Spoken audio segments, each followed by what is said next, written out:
gamers, this is Mastering Mongols, how to play it like a pro. I have done English, French, Rus, which should already be on YouTube, and now we are on Mongols. So, as we're getting into this game, I just need to do these things, aka to click stuff around, and then I can talk about it a little bit more. What I'm going to be doing here is a guide, but it's not a build order guide where I'm going to be like, okay, now you put this many on wood, this many on food.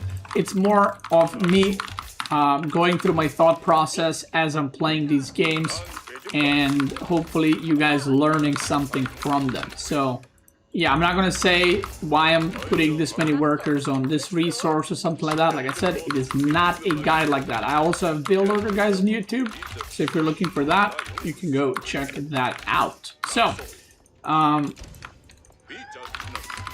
alright, thank you very much. We know where his thing is right now.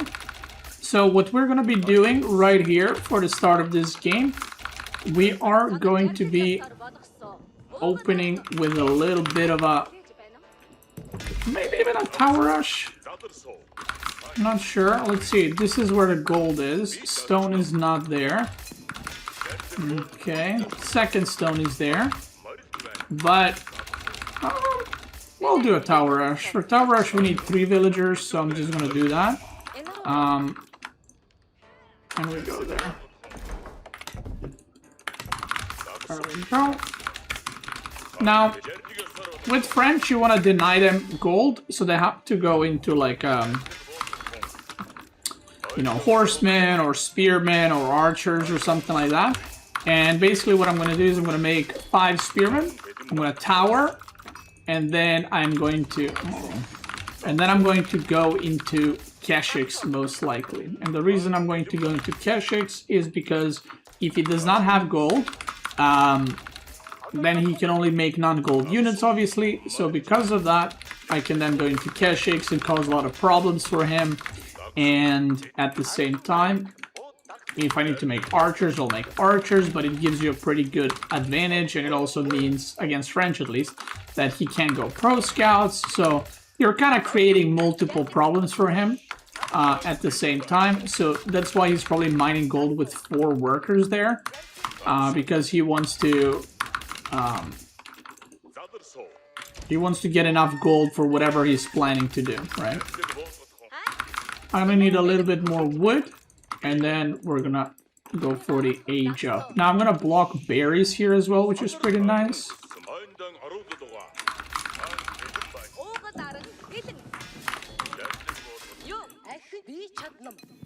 But he's mined a lot of gold. Maybe he's mined enough for pro scouting even.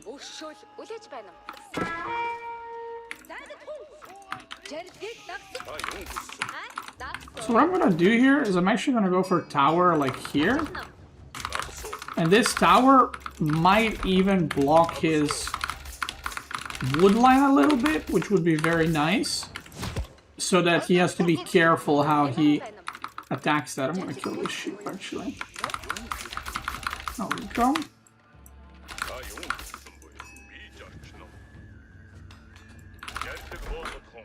Oh, I got a sheep here too. Okay, I got more sheep than him too, which is very big. Why you rigged my wood line?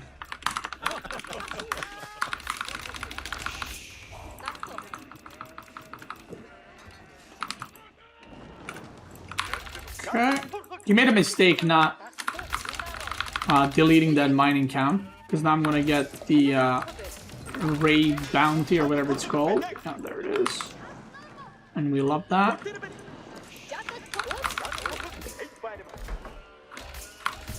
Now we're gonna go for an age up.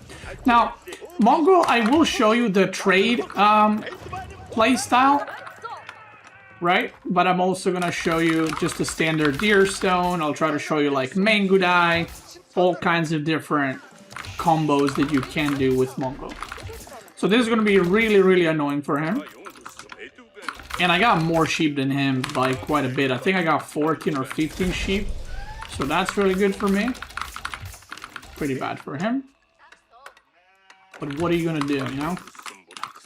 Now the next part in my build is gonna be getting Keshiks, like I said, and keeping the map control. He's making an archer range, which I don't really care about because I'm not going to be making any more spearmen, most likely.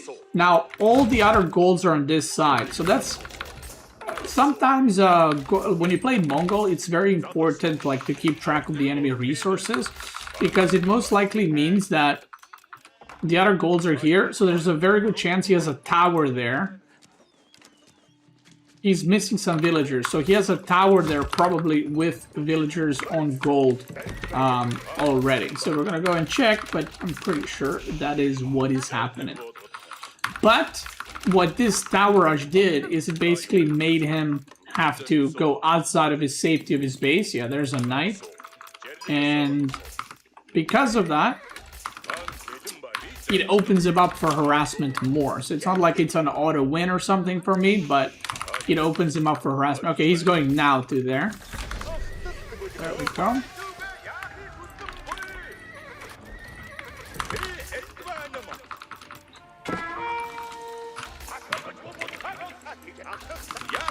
So what I can do right now is I can do a couple of different things, right? I can get a blacksmith and get +1 ranged armor and just keep diving in and trying to do damage to his villagers on the gold because he doesn't have a barracks. I can use the wood to go on this deer pack. I can go for fast castle. Like, I can do a bunch of different things, and all of them are maybe not equally good because it's obviously hard to be like, yeah, this is, you know, equal to this, but it would be good moves to do any of those things. So I'm going to move my deer stones across the map. I'm going to get my con there. Every once in a while I'm going to pop a little scouting falcon right there. Maybe I can kill some of his vills. But we're just going to beeline towards the top side. And I'm just going to leave 5 on wood. Even though my goal is to make Keshiks and age up, I'm going to leave 5 on wood. So that I can make pastures slowly too. So this map is very like open and spread out, and especially against French it can be quite spicy to just have villagers running around everywhere. So I kind of like adding pastures here and there because of that. He's trying to make a tower, so he's not going pro scouting. He might try to block with his archers. He is. I'm just gonna target fire the villagers. And this is already looking like a pretty big disaster for him. 4 villager kills, and that is pretty much game over. Unless this guy's the GOAT and he actually manages to defend, which I do not think he will be able to defend. Now, I could get wheelbarrow. So, this is one thing with Mongols. If you're gonna go for early pastures, you don't need to get early wheelbarrow. But if my plan is to go for like a boar and the deer at the bottom side, then getting wheelbarrow here would be pretty good because I'm going to be moving my villagers around. So that's how you should be kind of looking at it.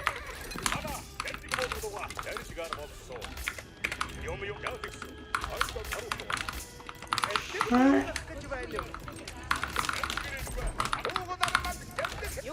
I could get a wheelbarrow here. Let's get that.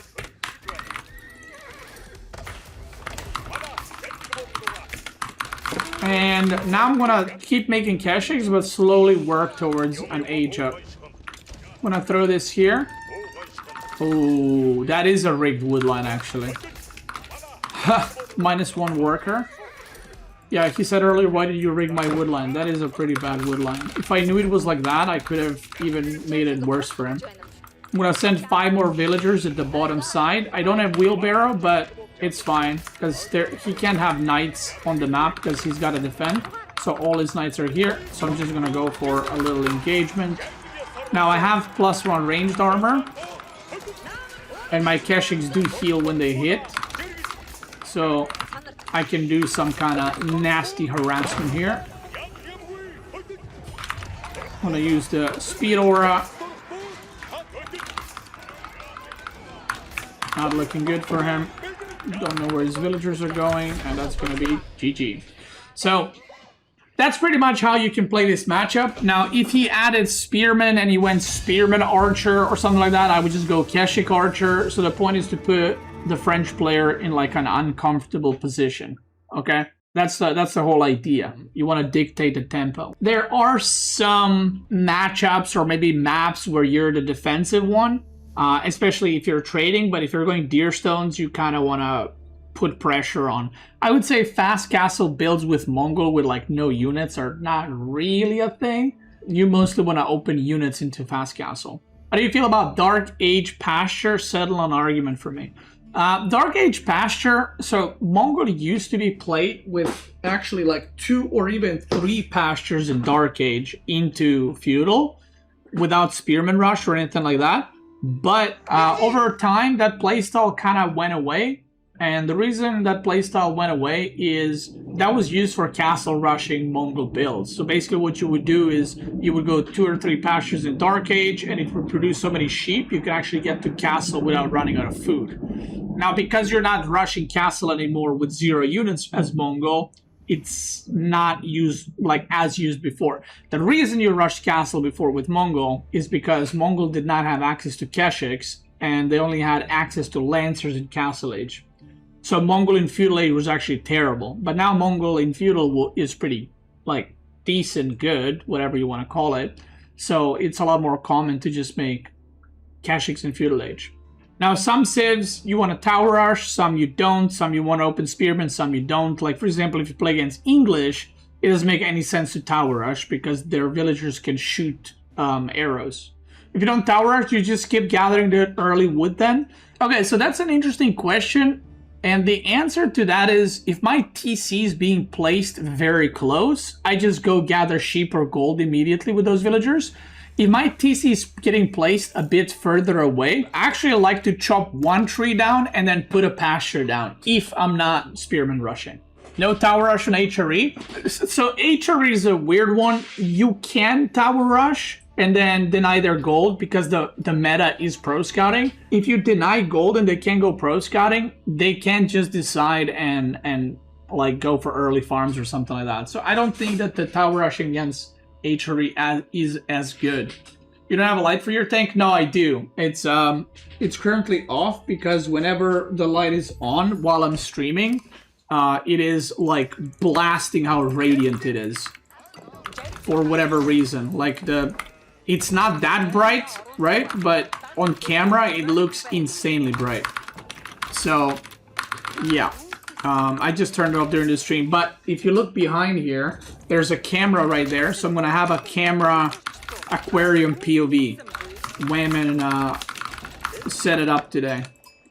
She just went for it.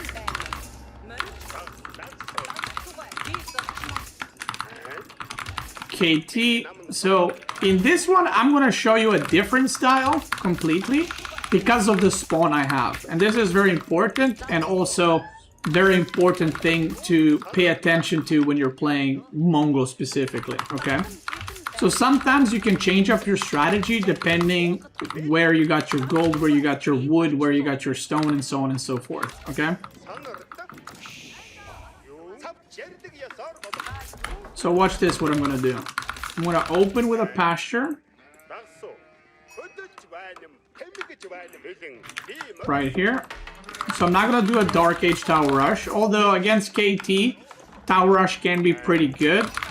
Or it can be pretty bad. Like if they go for super fast age up and then you Tower Rush or you attempt to Spear Rush, they can age up pretty quickly and deny you of whatever you were doing. So I don't really like doing that to KT unless it's a water map or a hybrid map where they might go for docks. Now he might go docks here, but it doesn't matter because of the strat that I'm about to show you. So I am going to go for that early pasture that we were talking about earlier, and I'm going to show you not a what we call naked fast castle, which is a fast castle with 0 units. I'm going to have some clothes on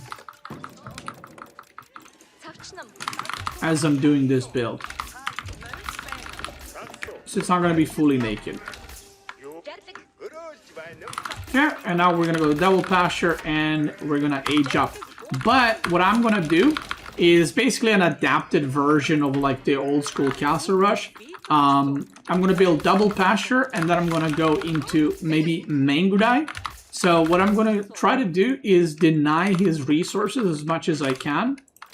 and just be annoying with Mangudai. And because my gold and TC are in this position, I might lose the stone.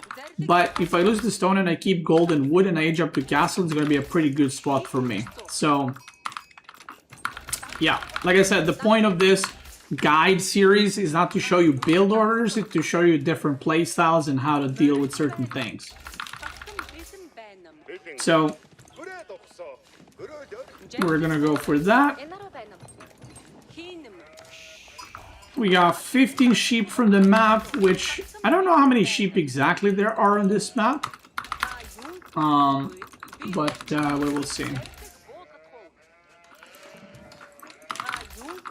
So far, so good. And I should also scout if he does have docks or not. Although he should be aging up soonish if he did not go for docks. So I have no idea right now what he's doing. And we're gonna do deer stones, but like I said, don't worry, I will also be doing a trade strat at some point.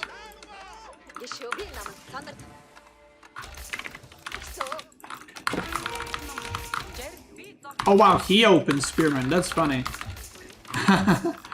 So this is a little bit of like interesting thing right now. So he opened spearman because he thought I'm gonna go spearman, so he opened spearman to counter my spearman, but I didn't go spearman. So now he just went spearman and he's gonna kill my Ubu, so he will get the value, but it's probably not what he was looking for. He probably thought he's spear rushing or he wants to defend. And the fact that 3 spearmen arrived at the same time kind of tells me that this he was waiting back. And there's a dock too, yeah. So he made probably barracks here, maybe? Maybe he made it in his base too. Oh, he opened spearmen into barracks. Okay, there we go. He figured it out. Because there's no fishing boats here. So his build is spearmen into fishing boats. First fishing boat just came out. Which means that his age up is going to be quite delayed. Which, funnily enough, even though he will get a kill on my Ubu, this makes my strategy better, not worse. And you will see why in just a little bit.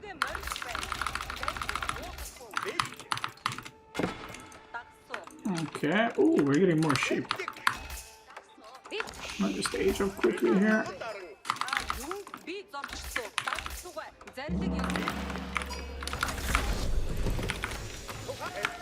So what I'm gonna do is I'm gonna go for Mangudai, which is not only gonna push this back, but it's gonna get me back the Uvu. So I did lose 150 wood, but at the same time, he lost a lot of resources in order to do this. And what I'm going to do is I'm going to move deer stones forward immediately, because I want to have deer stones for my Mangudai.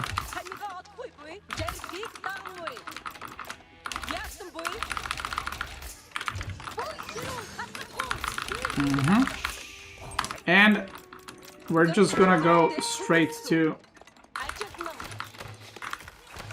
castle straight away.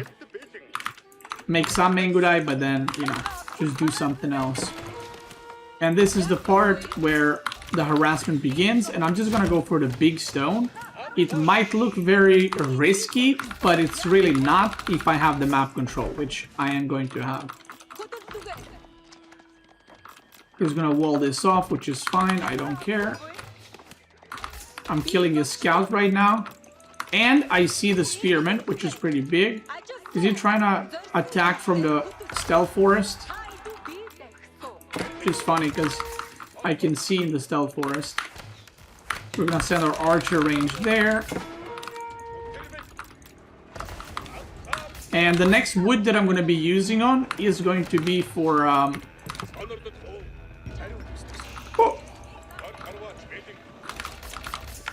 for a little, what's it called? Blacksmith, so we can get some upgrades. Okay.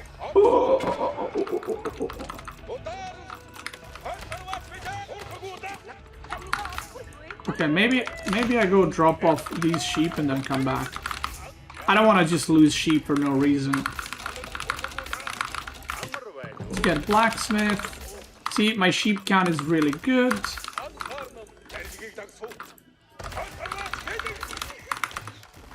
Now this was a bit annoying, like I said, because I had to spend a lot of time getting my archer range all the way down, but It's fine. Like I said, you gotta adjust as Mongol. If you're not quick to adjusting in the middle of the game as Mongol, you're probably not gonna be a civ for you, because you're gonna have way too many weird situations in your games, whether you want it or not. I'm gonna get +1 range attack. I think his villager might be here, so I'm gonna go there. And we want to get a counter.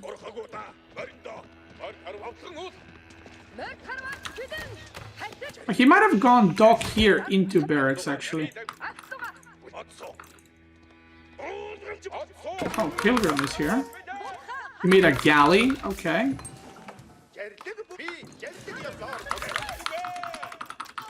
Okay, I deny that. I'm pretty sure that did get denied successfully. And let's go ranged armor too. So now he's completely defensive, right? He's just sitting in his base right now. And this is where Mongol harassment starts being extremely, extremely annoying. Look at this idle time.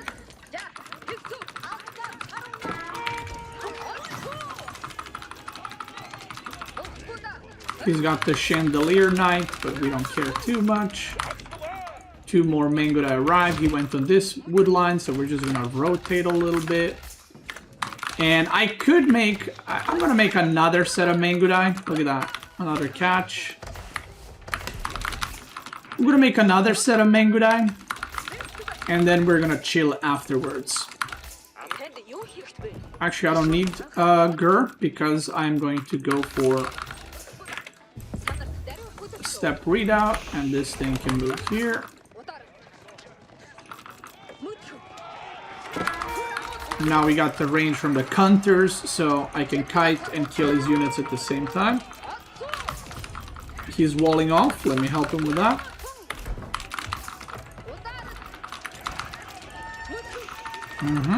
Couple of villagers are gonna go down for sure here.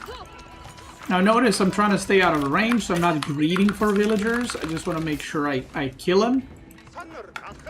And now we are going to go to the next part of this build or playstyle or whatever you want to call it, which is I'm going to go immediately into Prayer Tent, try to get the relics. Okay, he's going to run into my TC. We love that. More workers go down, and already the damage that I'm doing is really, really strong. And we're just gonna start collecting relics. Now, if I do a good enough job, he should be struggling to defend against this pretty hard. Now, this is a question. Should you upgrade Mangudai here? Mangudai don't actually get a lot of damage upgraded.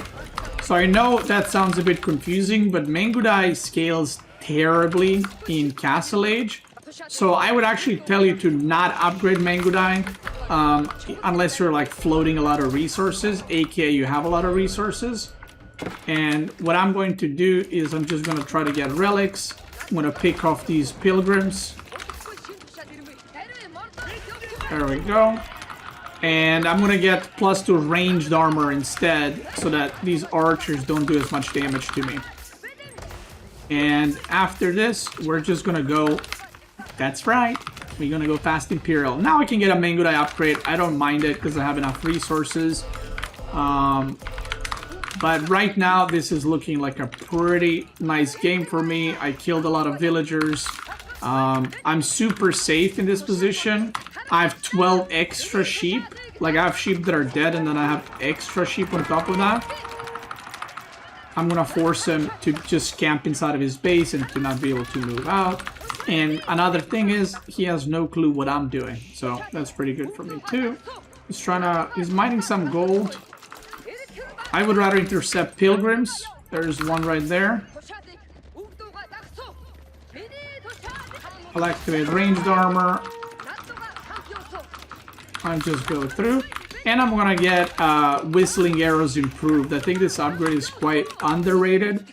It makes your con signal arrow last way longer and is just way better. Okay, I didn't intercept that one. It is what it is. But now we're going for that age up.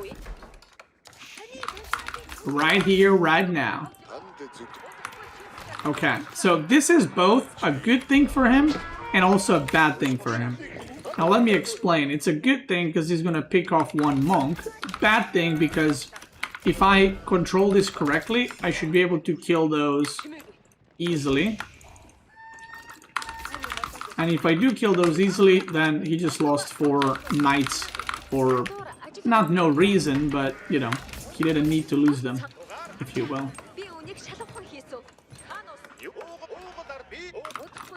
Okay, he's going there. He doesn't know that I see him. He doesn't know that I'm chasing him. Let's try and move deer stones away. If you're wondering what am I saving the stone for, when you go fast Imperial strategies with Mongol, which are very strong, I feel like still. Look at that damage. He doesn't even have ranged armor. When you go fast Imperial with Mongol, which is kind of my goal here the whole time, you want to make sure you have enough stone to get bombard towers, which are very, very, very good. Actually, no. I'm going to move this, and I'm going to make tower here, so that it protects my sheep, my wood, and my next gold, which is right here.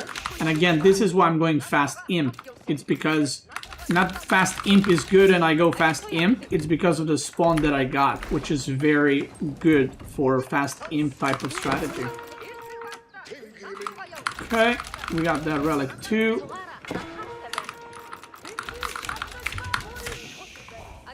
I'm gonna get textiles because he might dive me soon with all these units, and I'm just gonna counterattack with my dudes meanwhile.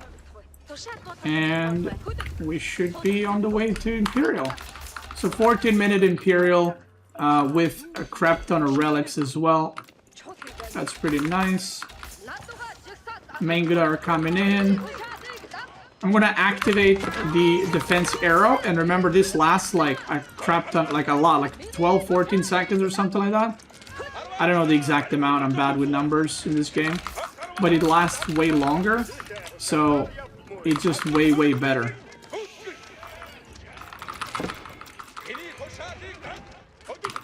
Okay, again, we're just harassing.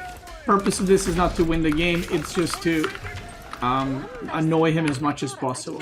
And now when we got the bombard tower incoming,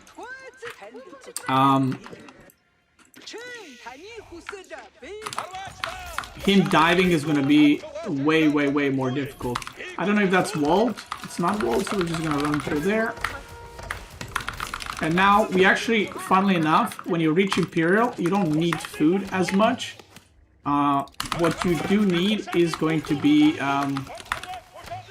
Actually, I'm going to play it safe. I'm going to go double bombard tower here before I do anything else. So you don't need a lot of food, because you do want to eventually start producing Mangudai, but I don't need it right now. So I'm just going to gather a lot of gold to make sure I get all the upgrades. So now you can start getting eco upgrades with this kind of style. Okay. And we want to try and get upgrades, obviously. If you have a lot of Mangudai incendiary arrows, can be really good. And what units am I getting? I got knights, which is very nice. Let's put more on wood, because we need wood for some upgrades too. And the next thing that I want to do, so we got these monasteries here. The next thing that I want to do is going to be to just get as many upgrades as possible and actually start producing Mangudai, because Mangudai are the best thing you can make in Imperialist Mongol, in my opinion. So what are we getting next? Another round of knights, that's great. And you can see how many villages I got on gold with 4 relics and with all this extra gold from step redoubt, and I still need more gold.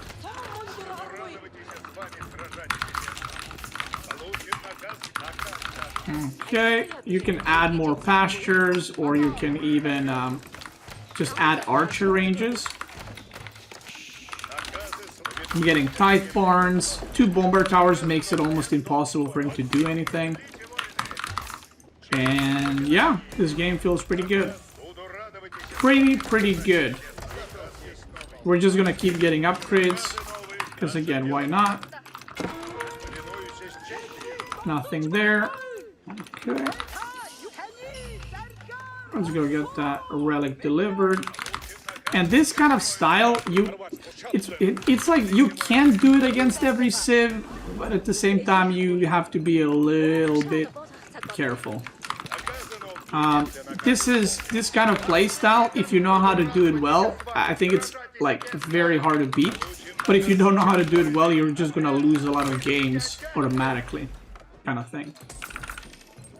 Because it takes a certain set of skills to pull this one off, if you will. It doesn't look hard, I think, or maybe it does, I don't know. But when you actually try it, you'll kind of see what I mean.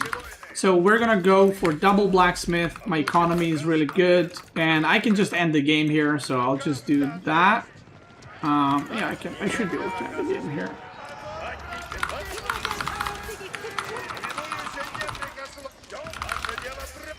He's killing my main guy.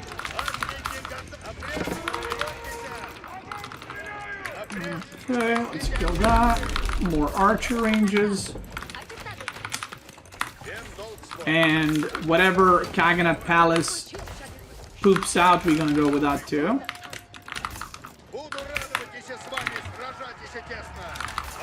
And now you can use all your stone to basically,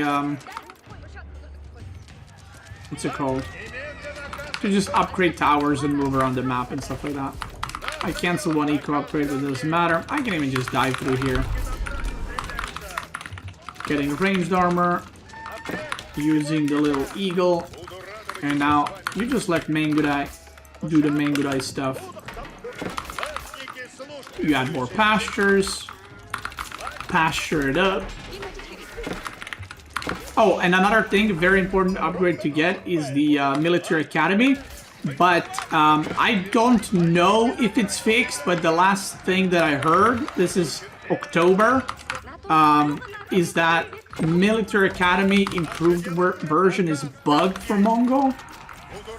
I guess nobody else has it, but yeah, apparently it's bugged, so I don't know if that's true or not, but that's just what I heard.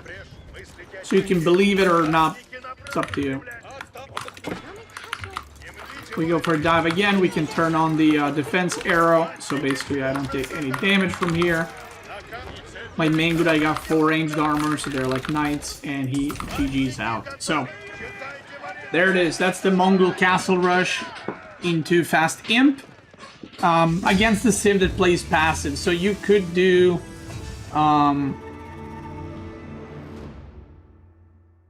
what's it called? You could do similar thing with Keshiks, but you also want to do this against like more passive civs, like maybe like Abbassid or, you know, like English maybe, something like that. Something's a little bit slow. But if you run out of gold on sunken lands, well, you wouldn't do this strategy on a map that you don't have gold on. What about Mosque Upgrade to turn it into Uvu? I mean, you can, but whatever. Like, that's what I mean. With Mongol, you can't be like... Mongol is a very... Mongol is a civ that's very good for players that don't know build orders or have they struggle remembering build orders. It's very like free flow civ. There's no like proper build order for the whole game in every matchup. It's very much like the games can differ quite a bit one from another. Yeah, if you have problem with structure and stuff and following rules, Mongol is a good civ for you. Like compared to, for example, Rus has like 2 TC, 1 TC is not that great, and then it's like 2 TC or Pro Scouts. Mongol has like Dark Age, Tower Rushing, Dark Age, just Spearman Rushing, even Pro Scouting with Mongols, Fast Imp, All-in Feudal, Trade. Even 2 TC Mongol can be done. Do you ever do improved eco upgrades? I would only do improved eco upgrades once you are like Imperial, like trading and late game. Because Mongol is very tempo oriented, so I kind of feel like you want to use your stone on other things like towers and units instead of getting eco upgrades. Because people have tried that. Oh, there's Dento sniping with Lancaster. Okay, dude. Okay, dude. Lancaster. Now, Lancaster doing trade against it is a bad idea because currently the way Lancaster is played is just bajillion units. and they just kind of swarm you. So if you go for a trade, it's like trading against French. You don't want to do that. If it was old meta with manners, you would want to go for a trade, but because it's not the old meta, and the meta now is to just go full baboon and attack your opponent, I would suggest something else. Now, we are going to open pasture, simply because I chopped the wood, so might as well, because I'm not going to do a barracks rush, although he might do a barracks rush, so I need to be careful about that so I don't get pushed off my gold. So, some civilizations, like Lancaster, let's say, that open barracks, they can actually do damage to you,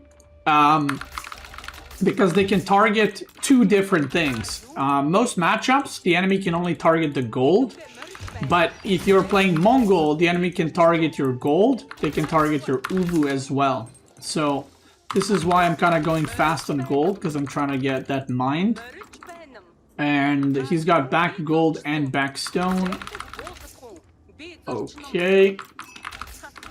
I'm not actually sure what my plan is here. I've been away from AoE 4 for like a week, no, 2 weeks. And then when I came back, I've kind of been getting back into shape, like, skill-wise. So I actually haven't played a lot of matchups, especially against Lancaster, because this playstyle is a lot newer, looking back into the meta. So he did not go for, what's it called? He didn't go Spearman Rush, so I kind of know what he's doing. Now, Hobilars are probably really good into Mangudai, so I don't want to do that. I kind of want to do a Castle Rush with a bunch of towers, I'm feeling like. Maybe with some Spearmen. I feel like that could be really nice. And maybe I could even do a little pro-scouting adventure. So that's kind of what I'm thinking right now. Fast castle with pro scouts.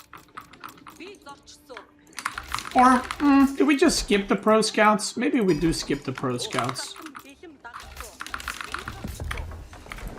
Yeah, let's skip the pro scout part.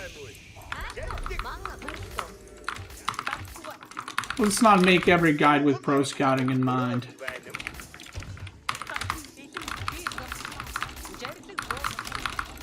Now, what I am going to do is I am going to open stable. So, in AoE 4, if you can open with knights, no matter what civ you play, like, when I say if you can, it's like, technically you can with any civ, but if it's a decent idea and you can potentially do some damage, I think it's always worth opening knights, because you can always try find damage. But with Khan and 2 Keshiks, you can do quite a bit of work. So what I'm going to do is I'm going to leave 6 on wood. I'm going to go stable. And then I'm going to go into barracks and then make 2 towers and try to go fast castle into like man-at-arms or something to try to hold off his full baboon attack. That's kind of the plan that I have for me right now. So we'll see how it works out.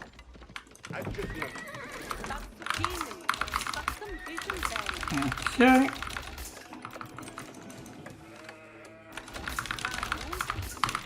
There we go. Because my stone is safe, so I just need to secure my gold, basically. And once we do that, then we go for it. Now, I think we could potentially here, against Lancaster, I'm not sure, but potentially Keshik Archer could work, but I can see that being pretty scary.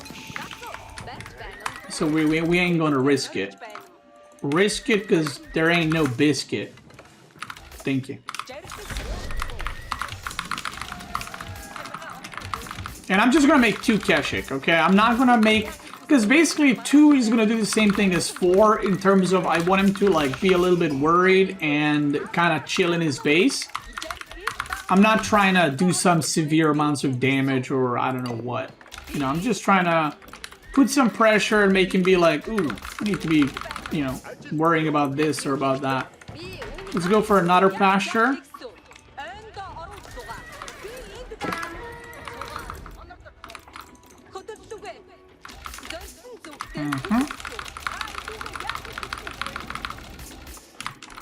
And what I'm gonna do, the first tower is gonna be here, but the other tower I might put here or here, so that if he does dive onto my towers, they're kind of protected by the town center as well.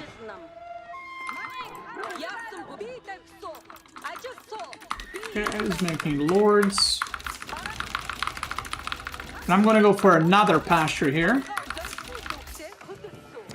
because I'm planning to not move away from my base, so I kind of need more pastures for that.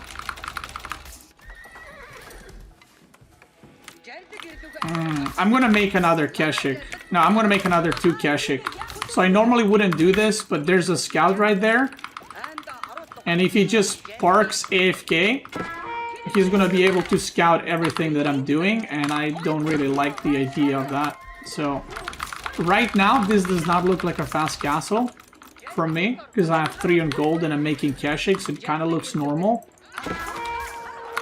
So I need to shoo that scout away before I put more on gold and make more towers. I'm actually going to go for another pasture.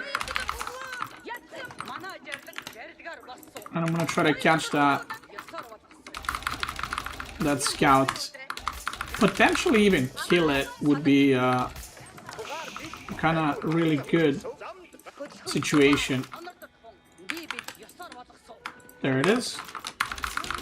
Yeah, if I can kill that scout, that's really, really good.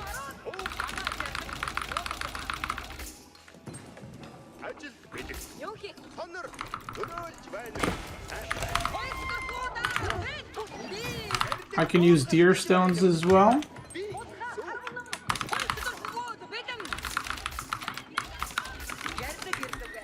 And the next thing I want to add is going to be barracks.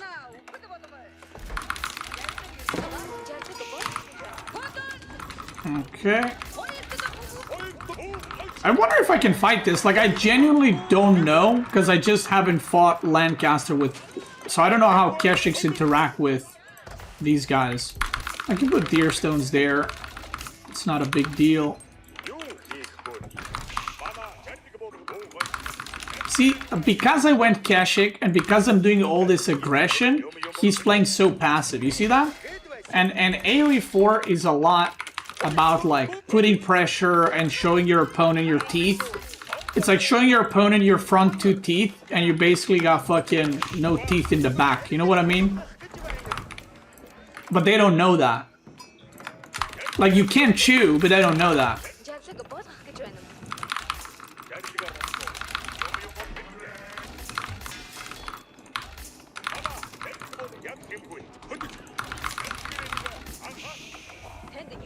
So now I want to build enough towers so I can garrison. Because once I age up, I think he will dive. And when he does dive, I want to make sure I can actually... when he does dive, I want to make sure I don't die. There we go. 33 villagers, 15, 20, 25, 30. I could use another tower here, because the dive is inevitable. The dive is loading up right now, and I'm gonna just use these guys to keep harassing and keep attacking. One thing that I did fuck up is I did not get blacksmith, so that is a mess up, pretty bad, I would say. But now we can make man-at-arm.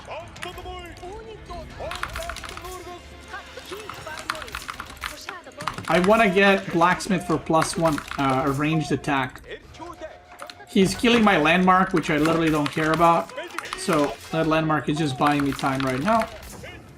Shout out to the landmark, and we're gonna get +1 ranged attack. So when he does dive, all these towers do bonus damage. We're gonna get sprinkled upgrade on this one, because it's kind of in the middle there, so it's gonna be hard to reach to. Okay. Kick W.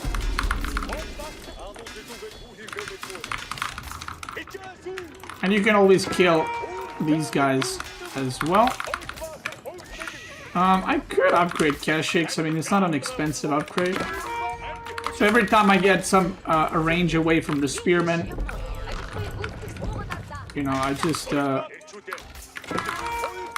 kill a Hobilar 1 or 2. I'm gonna get melee damage like this. Boom. Kill another one. He's got a big army, and I don't care about this, like I said. I'm just gonna try to intercept reinforcements instead, and I'm gonna keep making men-at-arms. I'm gonna get villager HP. Maybe could have gotten it a bit earlier, but it should be okay. So there we go. The diving is happening. I'm gonna target the lords.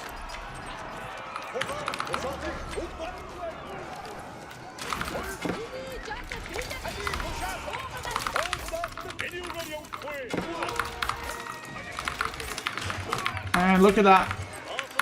Lords, lords, lords, care lords. We're targeting them, we're targeting them. He's getting smoked. We're repairing, we're repairing, we're repairing. That's Dento, he's one of my regulars in the chat that always says Lancaster's unbeatable.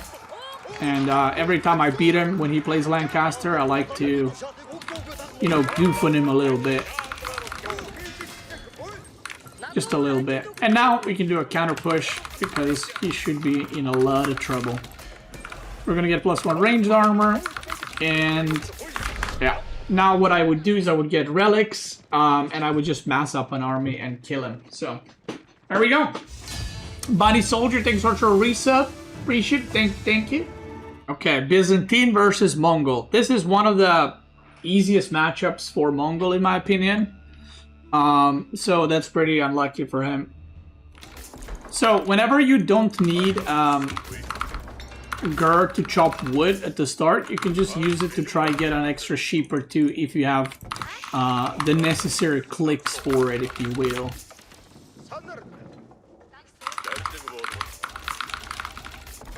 But I'm not finding any sheep, so that's pretty unfortunate. You're usually able to find like a sheep or 2. But yeah, this is one of the easier matchups. And like I said, pretty unfortunate for him, but pretty fortunate for me, I guess. And what I'm going to be doing is I'm just going to do a tower rush. Ooh, I could kind of go on that goal, actually. Nah, I'm not. Wow, can I really not find a single sheep with this? Oh, there's one.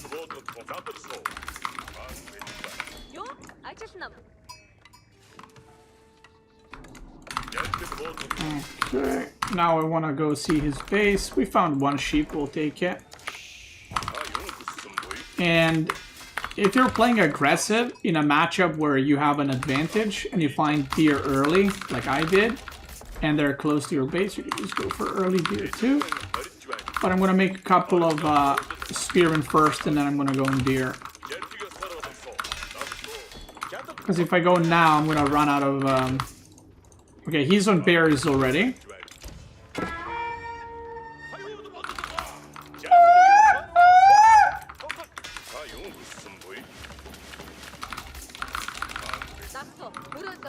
Okay, I'm still gonna tower rush those berries, I think. Or maybe we'll get a better spot to tower rush, we'll see. I haven't decided yet.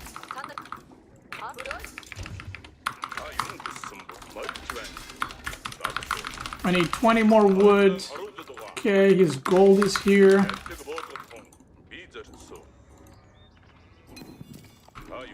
I mean, all his golds are kind of here.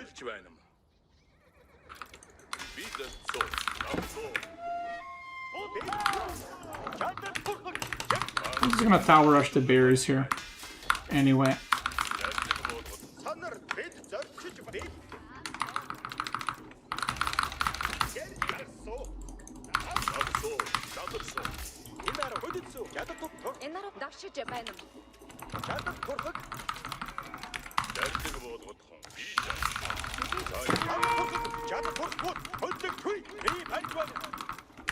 One thing I kind of messed up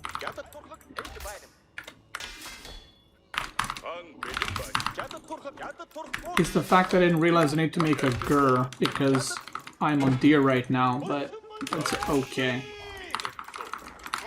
It's not a biggest deal. I'm just trying to be annoying here, as annoying as possible, and we're just gonna do that.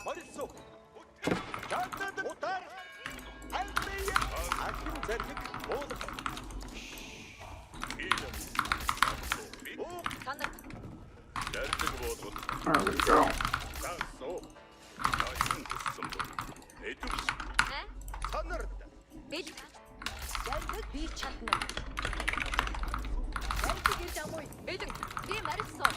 We go back. I don't think he has enough oil with that, but I might be wrong. Now those bears are denied, and I want to get these deer ASAP. So that when he does arrive with horses, I'm pretty much done with the deer pack, and that means I just got extra food out of nowhere kind of thing. Let's go for deer stone, and let's gather out these deer, shall we?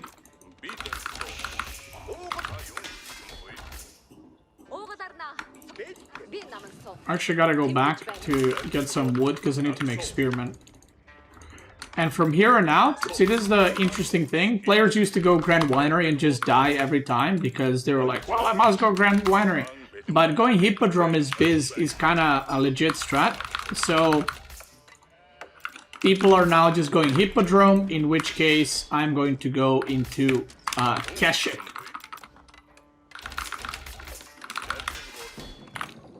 So we're going to open double spearmen just so I can defend my villagers. And then we're going to go into Keshik. If he goes Limitane, then I'm going to go archers.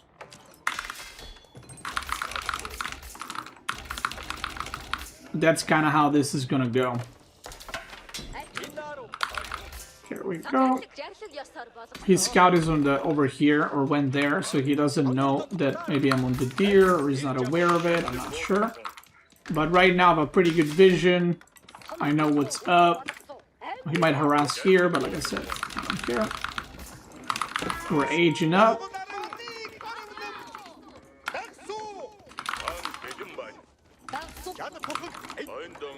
And there we go. So, pretty good start.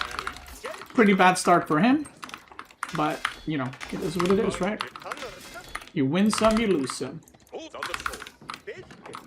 So now, because he didn't go Grand Winery, that means that he will most likely not have a lot of mercenary units, which kind of is the strongest part of the Byzantine IMO.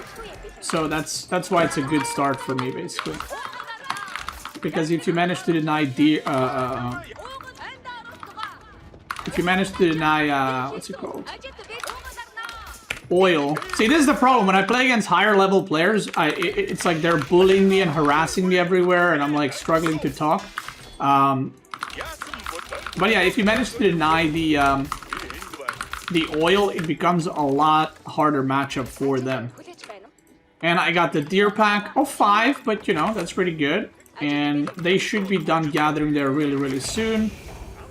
I don't need to move my deer stones forward. And the reason for that is I have already a tower forward, so that's really nice. And now we're going to go into Keshik, and from here on out, we're just going to kind of figure out what he's doing. I have a 4k gold in here. Okay, there are the longbows. So realistically, I want to go double stable now. We get charge damage in. Nope, not quite. I want double stable, and then I want blacksmith.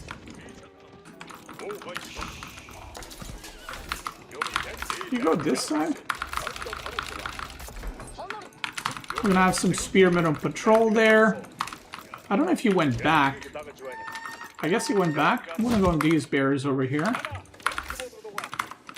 And we're gonna go blacksmith, get +1 ranged armor. And then we're gonna see if he's making Limitani or not. Okay, the longbows are there. I just saw them. We have a safe rally point right there. We're gonna get Wheelbarrow. And my goal right now is to starve him out of resources.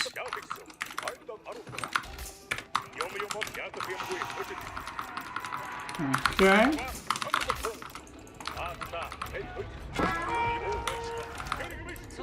Okay, he needs to get this because if he doesn't, he's just gonna fall further and further behind. So this is where I need to prevent this so that I can remain ahead.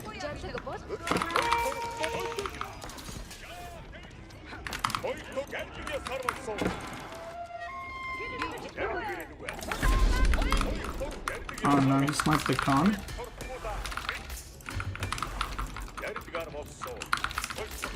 I don't have ranged armor. Okay, Limitani are here. So now what I could do are two different things. I could go archers or I could also age up.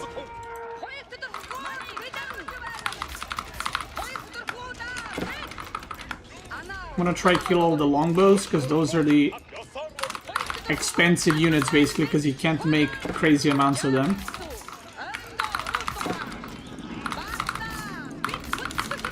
Very nice. So I could go into archers or I could actually go into an age up and go what's it called? Go into castle.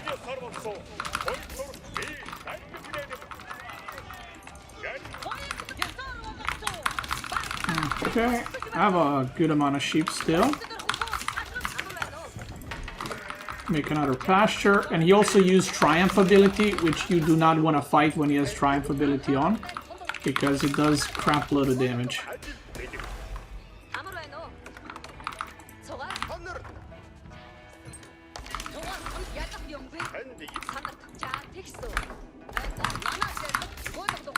It would be really nice if I pick this off.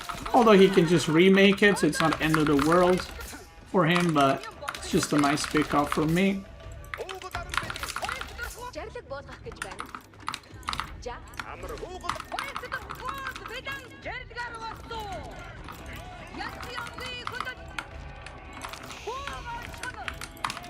I wonder if he went there YOLO. Let's check it out. Maybe it did. Comes back. So he's playing it pretty defensive. I have another deer pack there. I didn't even realize. That's pretty nice. I'm gonna wait for my con to arrive so I have better vision and what's happening.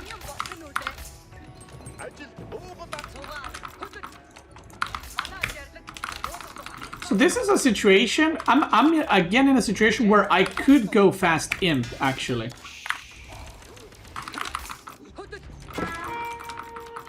I could, but am I gonna? I might, because he's playing very, very defensive.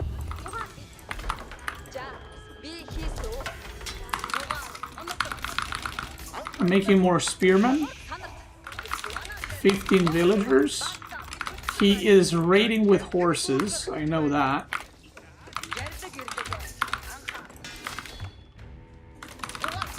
But I have 6 spearmen here. Just gonna run in. Just gonna do some harassment. Again, I'm just buying time for myself. He is also aging up, so he's playing pretty well, I would say. It is Kilardi after all, he is the GOAT.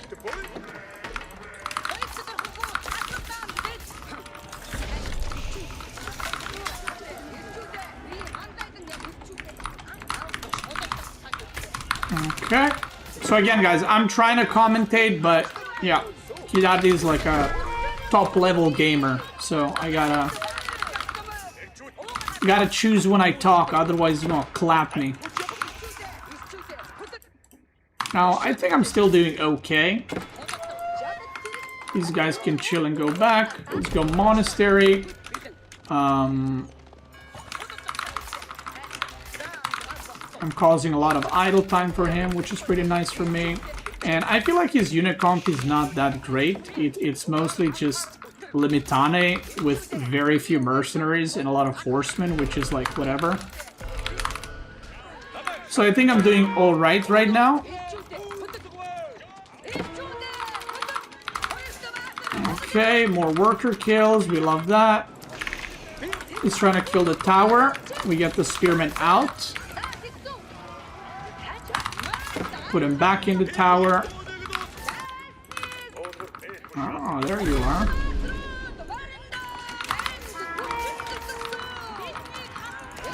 That's down. And yeah, let's keep getting relics. And let's go Fast Imp. Fast Imp at this level usually forces super all-ins. So that's kind of my goal for this, basically. I want to force him to all-in me. Even though maybe he doesn't want all-in. But at the top level, if you go Kaganet and the opponent doesn't respect it, as in, just is like, yeah, you go Kaganet, I'll just chill, it's pretty much game over. We're going to start putting towers again. He's trying to catch these, but... Again, I'm doing pretty good eco damage. Now, not an ideal situation getting caught here. This is one of those where I lost the units, but if I manage to survive the counter push, I'll be fine.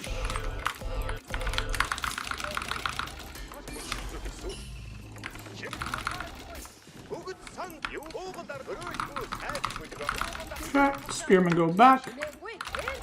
I'm gonna actually upgrade the spearmen because I have quite a few. I have spearmen here to protect the berries. Or protect, well, yeah, protect the berries, as in deny them from him. And now we're gonna go Fast Imp, and I'm gonna get textiles as well. We're gonna go on the deer, because I'm kind of running out of food under my main PC.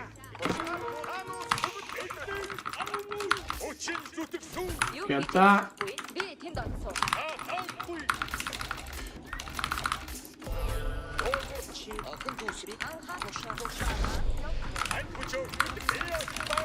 Where's my market?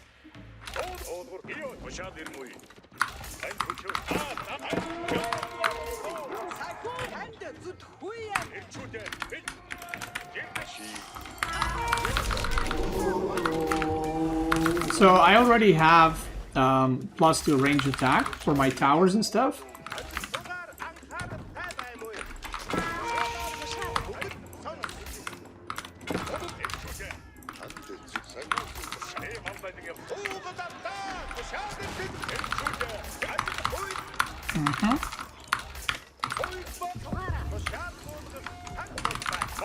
Kaganet Palace coming up.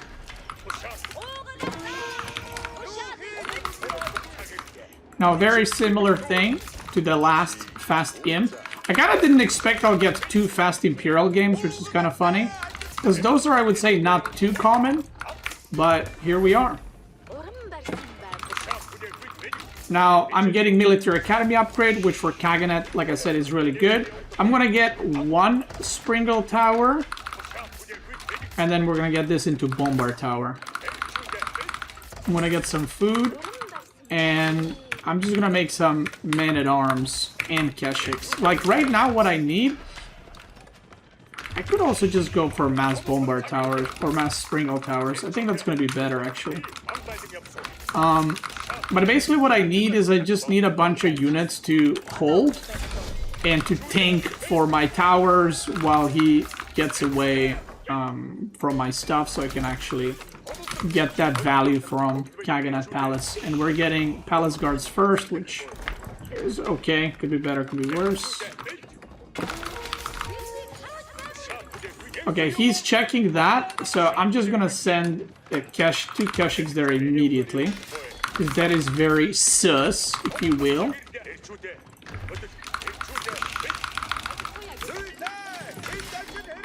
Because he just randomly went there now, which probably means that he is trying to get those berries there. Now, one of the more common things you can do from this point on is actually to go into hand cannoneers. And the reason you go into hand cannoneers is because you gotta find a way to spend your gold. So last game that I played, similar to this, I went into... what's it called? I went into Mangudai. But this game, I can't go into Mangudai because he has longbows and it's too early. Like, I'm not in a good enough position to go Mangudai. So we're gonna have to play like this. Oh, that's big. That's big. That's big. I got in. That's really bad for him.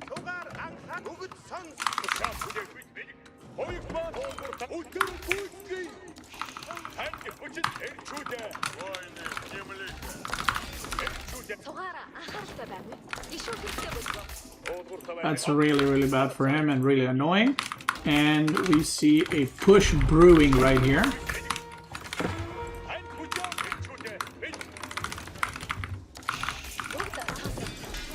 So basically, I need as many units right now to just hold for my Khaganate Palace. That's the whole goal here.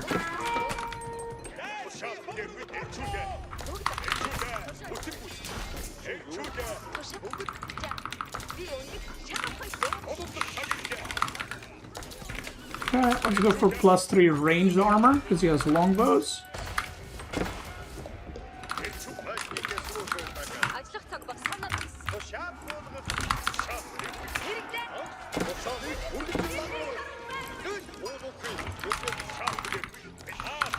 Got a lot of cataphracts,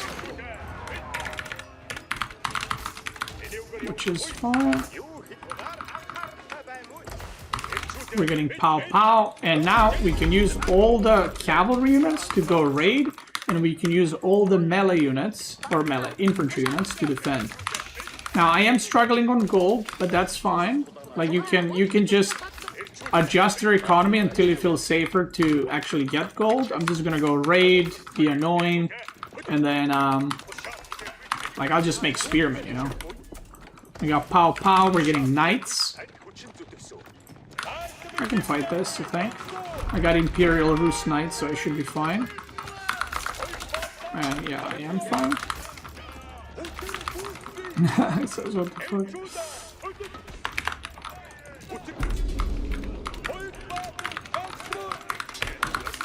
Okay, so now again we go for that gold. So you see how by pushing out and raiding, I relieve pressure, and then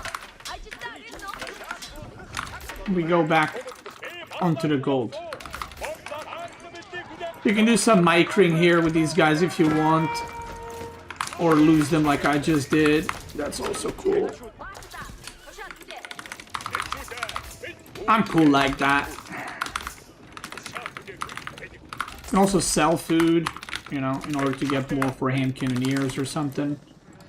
Now I don't have towers protecting my gold, which is unfortunate, but you know, can't have everything.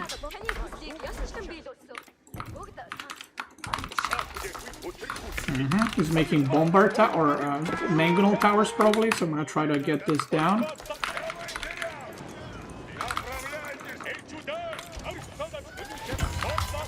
And this is his whole army right now. I need to check what his economy is looking like in the game. Ooh, I didn't have +2 range attack. Okay, I'm getting +3 now. I thought I had it already.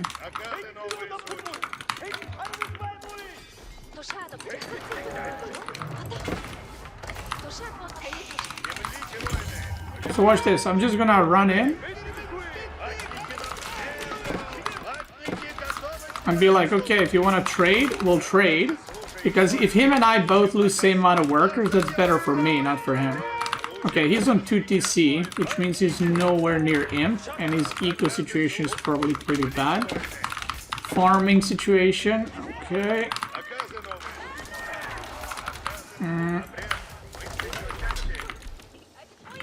I think I send it here, actually. This doesn't look that strong of an army, I'm not gonna lie.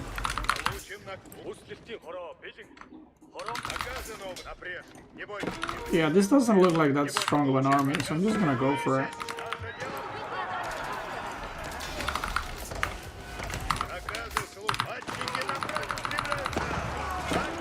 He has some land shit, so I'm just gonna chill back for a little bit.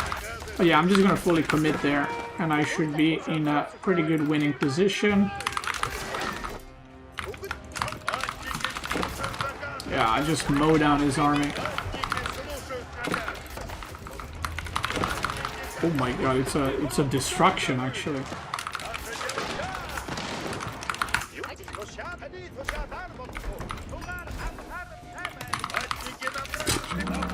Fucking destroyed.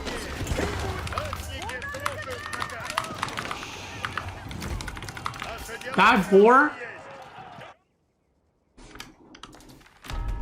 Wait, what?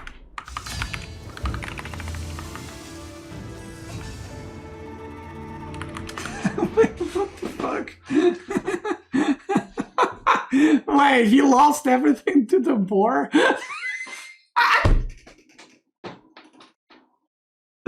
Wait, he lost the tower and the mill? Wait, what? What triggered it? Wait, who? I didn't attack the boar.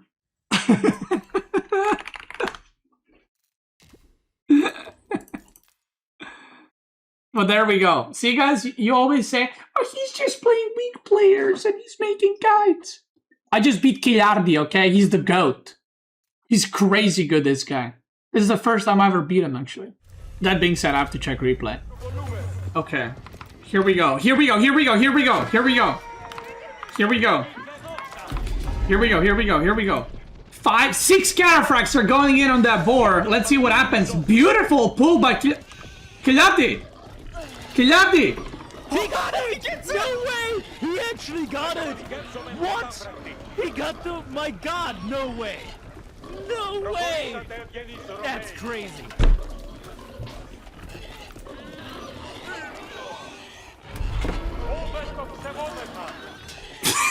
Did it kill your fucking mill and tower?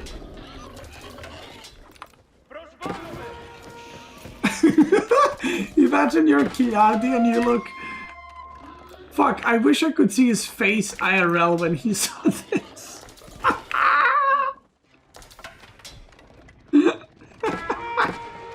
Dude, that boar is fucking your shit out. Oh my god. Dude, that boar had more kills than Kilardi this game. Jesus. Alright, let's go to the next one. Okay, so we're scouting. What do we want to see? We want to see what he's got. Where's your gold?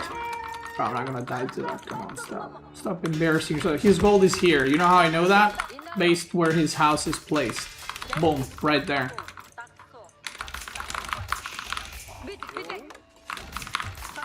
Okay, we love that.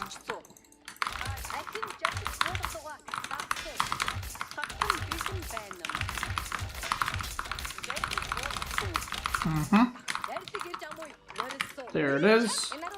And I could even... Ooh, I like this tower here. We're gonna tower the berries and the gold. So we got 2 in 1.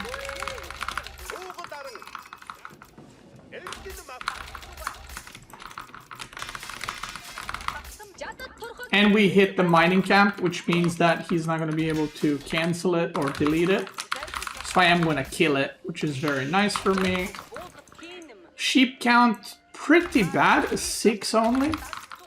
He is pretty bad. How much gold did he mine? He didn't mine enough for a knight, which is a big mistake. Because, well... I mean, not mining for a knight is okay. It's not the end of the world. Ooh. But he doesn't have wheelbarrow and he doesn't have a knight. That's pretty bad. That is pretty bad. Looks like he did kind of some Pepega scouting, not really fully scouting everywhere. But that's okay. I don't mind that. I actually like that quite a bit. Now we see double gold here, and we see 1 gold is gonna be here, or not there, but like here. So I know where his golds are, so I can kind of check for that. And yeah.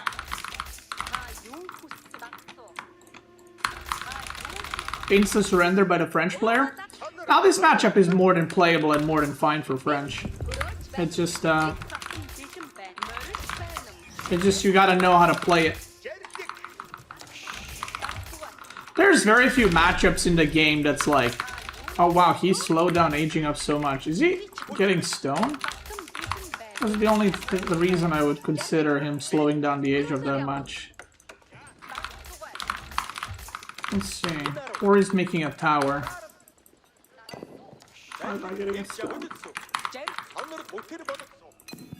Okay. Gold is here. I mean, there's a chance that he went already to the other side of the map for gold, but I don't know. Kind of unlikely, I guess. Would be YOLO, but he didn't produce any horsemen. I don't even know what he's doing, actually. I mean, he might be here. But I don't really know.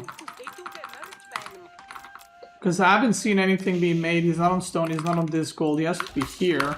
I don't see archer ranges either. Yeah, he's here already. Okay. Okay.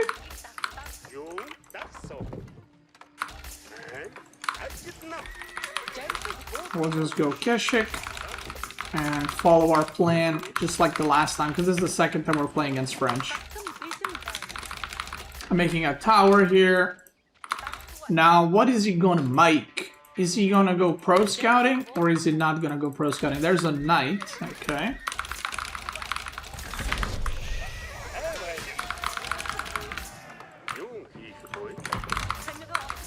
I think we're just gonna go full Keshik until I see Spearman out of him, and if I don't see Spearman, I'm just gonna keep making Keshik.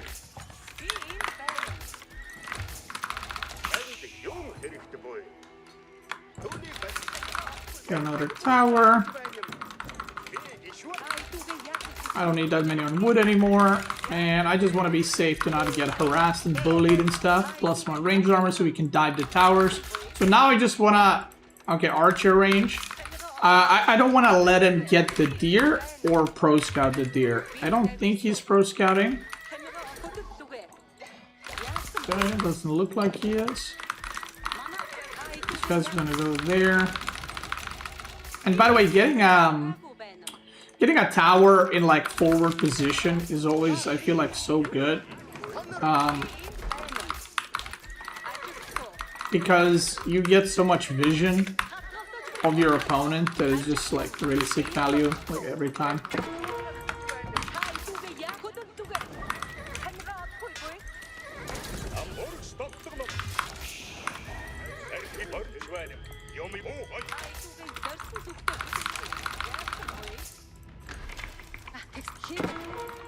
I'm gonna pull these guys back, actually, in order to defend this, because he doesn't have enough units to charge at this and kill it. So I'm just gonna pull some units to defend it, or the spearman rather.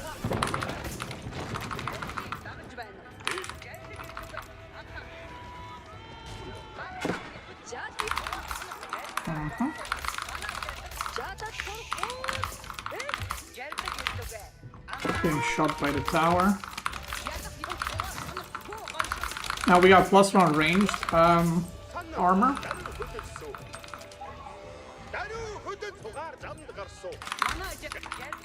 So we can actually go for the dive on the tower over here. And I know that all these knights are out of position. He might be going for this, so I'm just gonna run it back.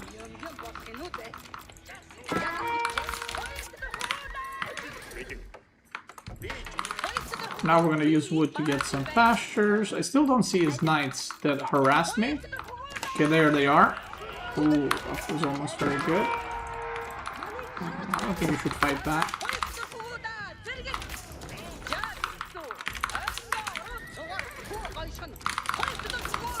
So now we're basically knight versus knight. Obviously mine are like budget knights, but he is he doesn't have gold right now. He's not mining it. Okay, we killed the tower. We lose Khan, but I don't really care.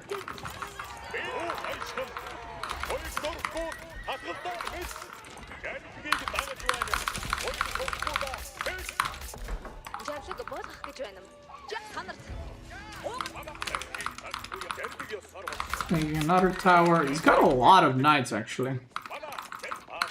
That's quite a few knights.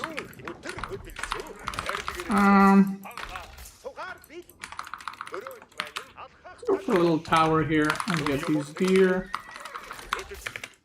Now his food situation should be pretty bad, so he should be needing food soon. I know he got more sheep than I did.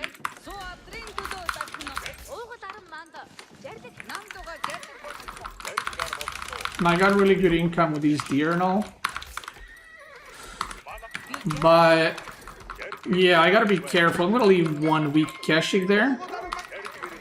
Maybe dive the wood line a little bit. This is a little bit risky because if he's pushing here, that might be bad news for me. Okay, he is going spearman right now. Sometimes it's honestly better to raid without Khan. Like, I'm not even joking. Because Khan auto-attacks like an idiot every time, and then it like notifies your opponent like, hey, I'm here, by the way.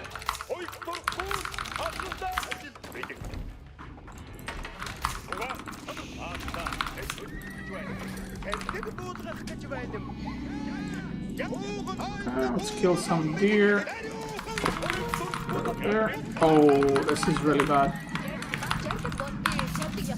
Oh my god. Yeah, this is kind of what I was talking about. Now I have to do... I mean, I did kill some villagers too, but that was a lot of damage I just took there.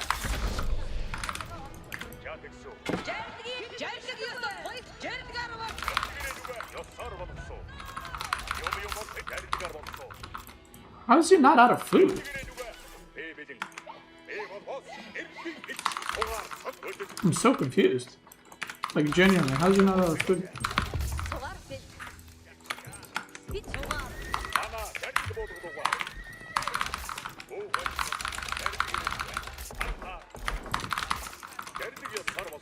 I don't get it. Can he get that many more sheep than I did? But I guess it's possible, right?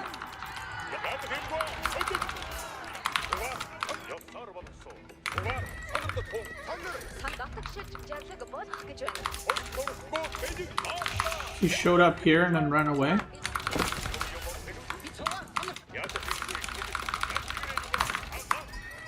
I need another stable ASAP. Okay, if he pushes, I gotta run. With my villagers, we can't fight there.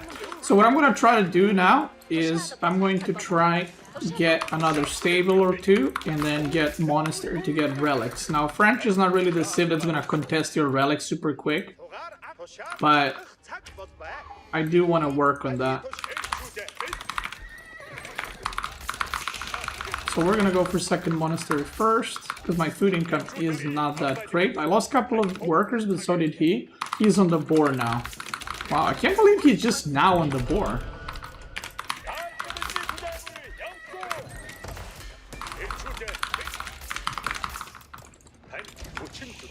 I'm kind of worried he's like hiding somewhere. Or sim. Okay, my stone is about to expire. Let's get some relics, shall we? Now he's probably trying to age up too. Let's get some eco upgrades. He's probably trying to age up too so he doesn't fall far behind. But massing knights into a civilization that also has feudal knights is not always the best choice. But I should be able to get some good trades here on his gold.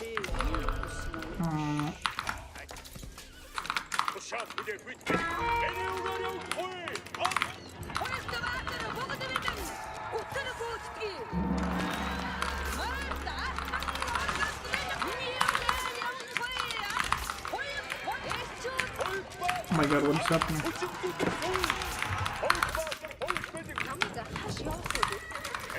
Still don't know where his knights are. Oh, there they are.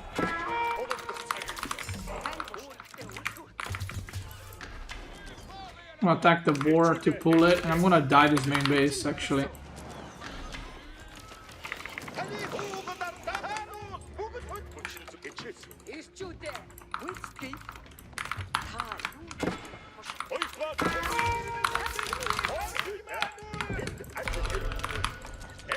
Wow, he went giga early farms. What the fuck?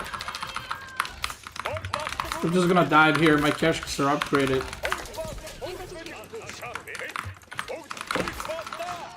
I'm getting a lot of kills here. A lot of kills. See, this is the problem when you go infantry like spearmen against a lot of cav. Like, yeah, spearmen would beat my Keshiks there, but if I have enough of them, I can just run in, do a lot of damage, just run out.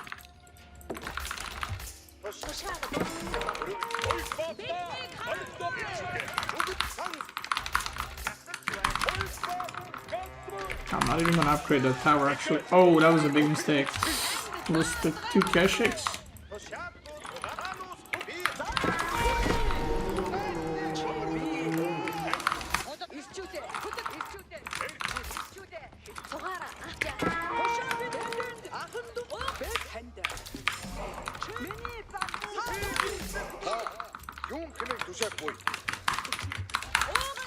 Now I have a lot of extra gold, so I'm just gonna use that gold to either buy food. Oh my god, I just canceled some upgrade. I'm either gonna use it to buy food or just heal my stuff, and I'm gonna upgrade the healing as well. Why not? I really want to kill those knights because they've been very annoying. Oh, I forgot Ubu. We can make it at the bottom here. I saw them right there. Getting the big Ubu is pretty big.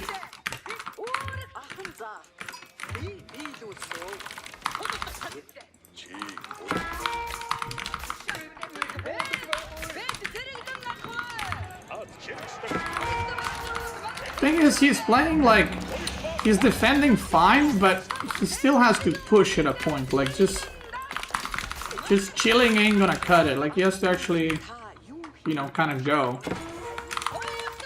or age up or something. But I am behind on workers, I will say that. Just go for a market.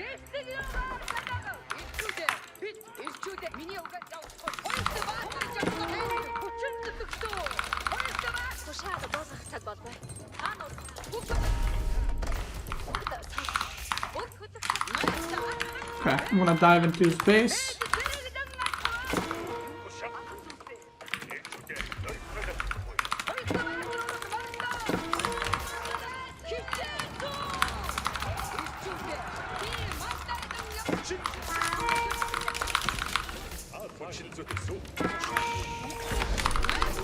Alright. We buy some food, make more Keshik. Now, the situation looks pretty bad for me, but as long as I'm putting pressure and he's not aging up, I am getting relics and I'm making more pastures slowly and stuff. So, in a way, it doesn't look great for me, but in a way it's also like not looking great for him either. Because we're both trading workers, but like I said, I have relics and he doesn't. Let's kill all those. He's got a lot of spearmen. So now when he's basically just producing spearmen, right? Like, okay, maybe there's some knights here and there. But when there's this amount of spearmen included, we do just a full archer switch. Like, no reason to risk it or anything like that. Just do a full archer switch. And that's it.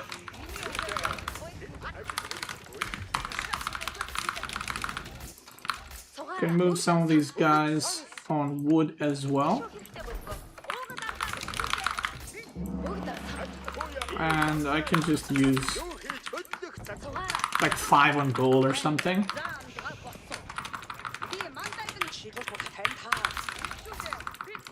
We have improved healing as well, so I'm gonna try to push his gold with improved healing. I'm gonna just send everything there.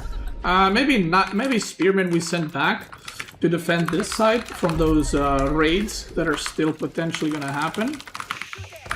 We can even send deer stones forward. I'm gonna make a tower here. I'm making a tower so my villagers get movement speed in the base.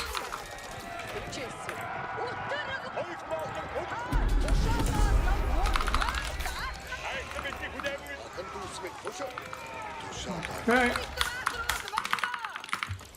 So he might continue like full spearman because he sees I'm only Keshik. Okay, it's good decision I sent spearman here because now he's on my side of the map over here. And I'm doing a big switch to archers.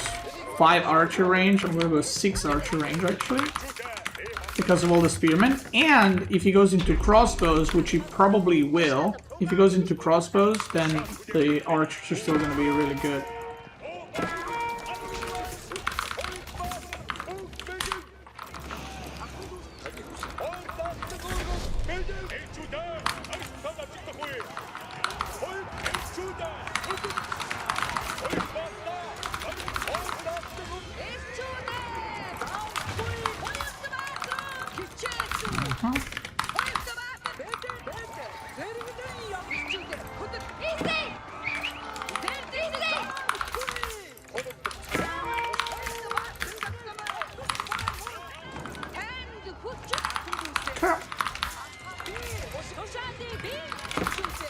Looking good, feeling good. I don't know if I'm looking good, but I'm feeling good about this game at least. We're gonna do a big run by. And if you're like, why? Well, can't prevent it. Now you can always buy some wood as Mongol. It's very easy to buy wood if you have step readout and a lot of relics. So I'm just gonna buy a lot of wood and just make a second town center. I feel like I'm doing pretty good damage. And now we're gonna move everything forward. We're going for it. Ooh, look at those guys. Where are you guys going, huh?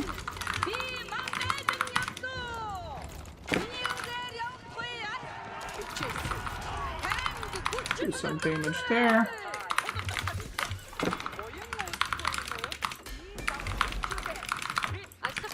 And now we're gonna make more pastures and just transition to more food. Another thing about archer transition, look how much gold I have, by the way, and I can't spend it. One nice thing about archer transition is they cost no food, so you can just put a crap ton of villagers on like wood and just produce everything. GG. I'm glad you guys are learning a lot from these streams and these games. But you can see again, like this time around against French, I just went mass Keshik into archers, which is probably what most people didn't like think it's normal, because it's like, aren't French knights better? It's like, yeah, but if you force them to have less knights, then your knights are better, and then if they have spearmen, then you're in a fine position. So yeah, I feel like the age of MMOs and RTS games is probably the MMOs and RTSs that exist right now. I think those are gonna just be the stuff people play, and they can kind of hope to get improved, and that's about it. There's a cool MMO coming out. It's actually not an MMO. I'm gonna do some free advertisement for them, called Fellowship. I'm gonna be playing it a little bit tonight, and I'm gonna play some tomorrow as well. But it's a pretty cool. It's basically like World of Warcraft Mythic Plus without leveling, without any of that shit. It's just like doing dungeons, and it looks pretty cool. But you know, yeah, it's tough being older gen or liking those types of games, because there's younger people that like RTS games. Anyhow, tried Beyond No Reason. I've seen it. I'm just not. It doesn't look like my cup of tea. You know why? Not because it's not the flavor of cup of tea that I dislike. It's just I don't really like drinking tea. See what I did there? Thank you very much. Anyway, let's get back into the series. Enough yapping about RTS games. Let's talk about this game right here. Mongol versus Ayyubid. I consider this a pretty rough matchup for Mongol. And by the way, you saw how I chopped wood because my TC was getting placed pretty far. And then I just built a pasture. Again, this is something you can do pretty often. And the matchup here, I do not like it one bit. Now, this is a weird one because on one side, like, I feel like opening Spearman against Ayyubid can be okay, but on the other side, it's like they don't even need to upgrade Rams or anything to just, or they don't need to upgrade Siege Engineering to destroy your tower. So I feel like if you do a tower rush, it's kind of like eh. And if you deny their gold, they'll just go on food, and then they'll send mass workers on gold. So I feel like because of both of those things, it doesn't really accomplish much. Now, the reason I think this is one of the hardest matchups for Mongol is one of the best Mongol strategies, which is Imperial Rush, that I already showed you guys a couple of times, is kind of not a thing against Ayyubid because all the good units that come from Khaganate Palace are countered by Desert Raiders or Camel Lancers, but mostly Desert Raiders. So like, it doesn't mean that it's impossible to play it or to win with it, it's just not as good, right? And because it's not as good, you get a little bit of limited in terms of strategies that you can do. And you can't even do trade. I've been playing against all like aggro civs or knight civs, so I haven't even done one trade game, by the way. Which is kind of sad, but that's just how it is. Even though this trade is looking pretty good, but yeah. Trading against Desert Raiders will be pretty bad. Yeah, and yeah, that's also true. If you do rush Imperial as Mongol, they can just go Manjaniques, and your bombard towers that you make are just gonna get annihilated, obliterated.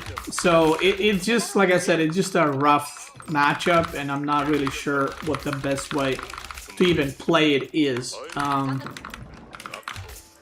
Like, look, he's got back gold, so it's like, even if I did tower rush, that would arrive later. So, you also cannot stay in Feudal for too long, by the way, because Ayyubid is probably going to age up before you. So you kind of need to do something there too. Like, right now, what units do I make, right? See, so this is me thinking out loud, right? I can go for...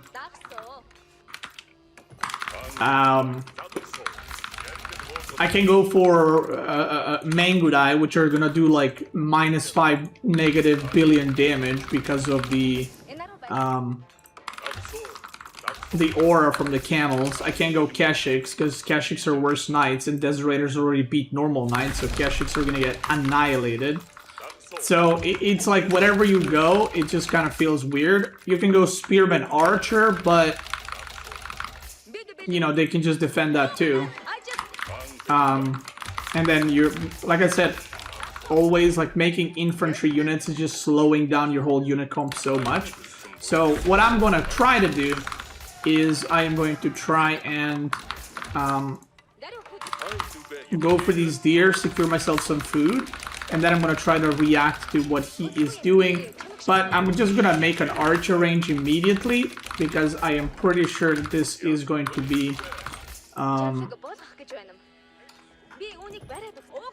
Desert Raider opening because he already has what are they called? He already has Dervish Wing age up, so this is probably gonna be some horsemen or Desert Raiders or something like that. But I have to open archery range, so yeah. Let's try pushing some of these deer a little bit closer.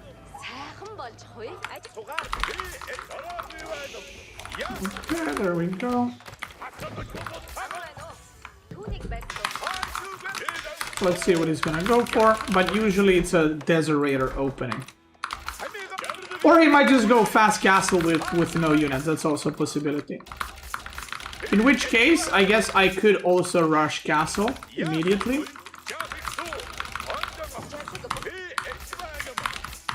And then we're playing like equal playing field. Yeah, he's got those raiders. I'm not even gonna make him. I was gonna make a Mangudai, but he is making units. 4 on gold, which could mean that he's rushing. I'm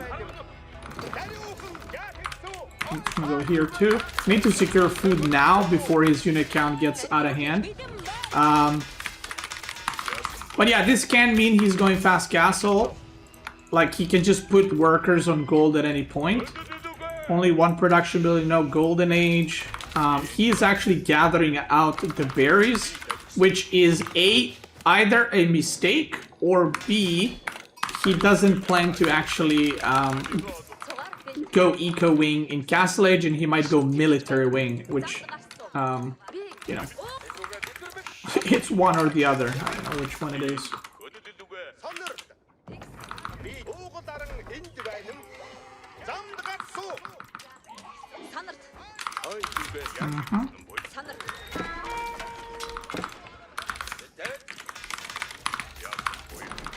Target firing der. Oh, if I pick up Dervish here, this is big. He got stuck there. Step stuck. Step stuck. That's big. That's big. That's big. Okay, okay. That just opens up big possibility right here. That's, yeah, that's it. That's it. GG. That's terrible, because now his second Dervish is so vulnerable. So what I would do now is I would just immediately push with everything. Like, the difference between having 1 and 2 Dervish is massive. Is massive, massive. So I have, what do I have? How many units? Let's see. 8 archers, 5 spearmen, and a Khan, and a Kunter. And he has this. So now I just push into the gold. He's not even on the gold. Yeah, he's making archer horseman. So I could definitely just push in here. So I could just make spearman archer here and put pressure on his food economy, and that's it. And even if he went castle, he would not only run out of gold, but he would run out of food too. So, yeah. Going Boris Mongol, would you suggest going with 8 villagers and 2 towers? That's a good question. I prefer 5 villagers and 1 tower. I prefer, because making 2 towers for 8 villagers on the boar is still fine, but I would rather have 5 villagers on the boar and 5 villagers on another deer pack than have 8 villagers plus 2 towers. Does that make sense? But then the problem is, if you do 5 villagers on the boar, that means you have to kill it or assist it with units, and you can't just go with villagers. So that's kind of annoying. But, yeah. Now, one advice I can give you against China, whether you're playing Mongol or another civ, is avoid going straight through the middle. Have fun. Because China has extra range. So if you go straight through the middle, you're gonna have a bad time. Because if they see your Khan, they can just avoid completely your Khan, and you won't know where their scout is because of the extra vision, and then you're gonna be in a lot of trouble. So I kind of like to on the sides against China because of that. Okay, I just chopped the trees. I shouldn't have. I usually just age up versus China, because China, okay, he showed the scout, which is actually a mistake. So now he's behind my Khan, but he doesn't know it because he thinks I went like this, right? So, I like aging up. So chopping the tree was a mistake. I like aging up ASAP because China ages up super fast. So I want to make sure not to age up as fast as them, but just to age up fast. Do Ottoman guide. Thank you, brother. I will at some point. I mean, at some point. I gotta do 4 or 5 more civs and then we'll do auto chats. Thank you so much. Appreciate it. Thank you, thank you. Yo, YouTube gamers coming in with them super chats, huh? Okay. So see, now he's like here and he's going downwards, so he's completely missing all the sheep, which we love, of course. Oh, there he is. Well, actually, it's funny that I say that. Like, he's missing the sheep because I didn't get any. I mean, I got 6, which is kind of sad.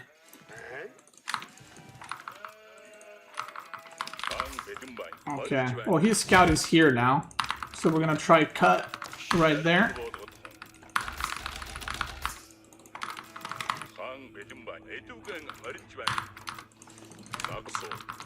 How am I not finding sheep? Duxo. Okay, there we go.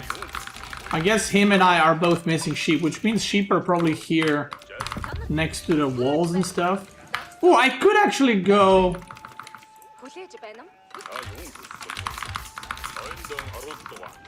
I could go silver tree. No, actually, I'm gonna go deer stones. We're gonna go like that. We're gonna go deer stones into trade. This is a very good trade spot. So I think Mangudai in general are pretty good versus China. Now the reason I'm going deer stones and not silver tree is because if you're gonna defend your trade with Mangudai, you really want to have counters as part of your army. And I'm just gonna go one market, like I'm not gonna go too crazy. I haven't done a trade strat in so long, actually. It's been a while. So you can see he already aged up, but obviously it's gonna take him a little bit to get pro scouting going. Both pro scouts, or the deer, sorry, are on the opposite sides. So that's not good for me. I would kind of prefer them to be on the same side, but... Tease what it is. My deer are here. Okay. And yeah, I'm just gonna open Mangudai, and then I'm going to follow it up with market. I'm just gonna go over here and build the market with a villager. Otherwise, it's gonna take way too long to get started. Yeah, I didn't get a lot of sheep, which I feel like it's like I got a better end of the scouting, as in I feel like my path was a lot better. Sometimes you just don't find. Streamer. Thank you, brother. I appreciate it. Thank you, thank you.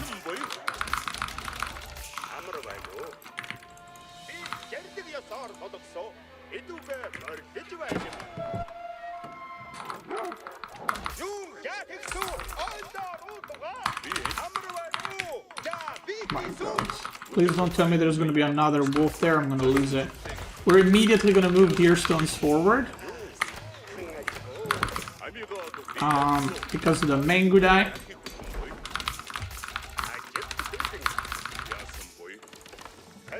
And we're going to have quite a few villagers on the gold right now. 5 is fine, actually, for now.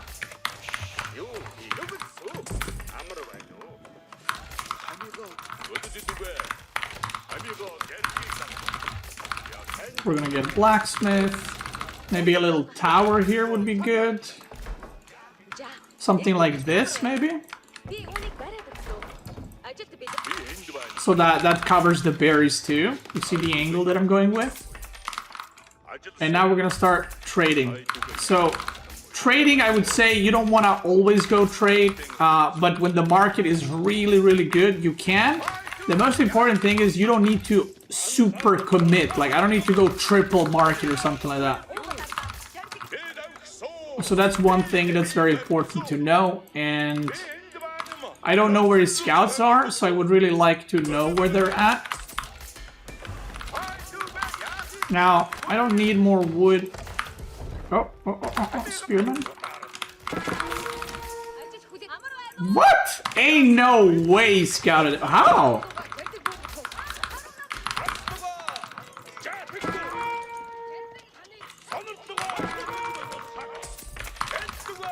Okay, I'm not gonna make another trader, because I'm actually not sure if he went pro scouting.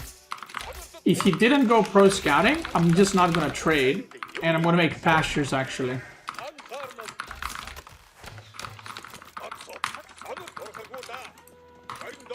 Because if you didn't go pro scouting, then if I just mess Mangudai, that's gonna be pretty good for me. I'm gonna get wheelbarrow, and we're just gonna chill here for now. Yeah, he's waiting for more traders. Maybe he ran into my villager. So this is gonna be, again, this would be a terrible game for the guide, but this is a great game to show you guys how you can transition out of things. So if he was just pro scouting, I would just bully him right now and trade behind it. Because he's not doing that, what I'm gonna do instead is I'm just going to Yeah, he is running out of food, so he needs to decide if he's pro scouting or not. Otherwise, the food situation is about to get real rough for him. And there we go.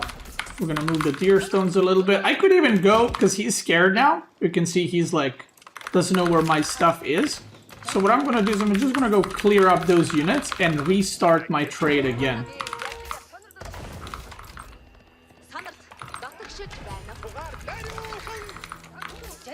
Because again, he doesn't know where my Mangudai are. So he might be scared.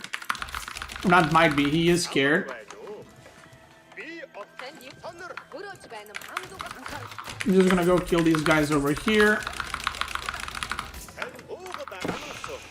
And there we go. No pro scouting yet. Or is there? Oh, maybe there is pro scouting.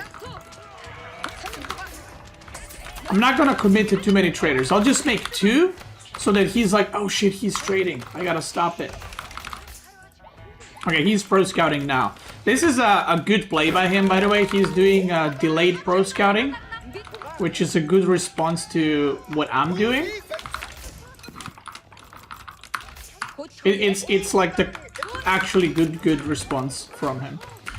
So yeah, I'm gonna get ranged armor because he's got some archers, but I have a really good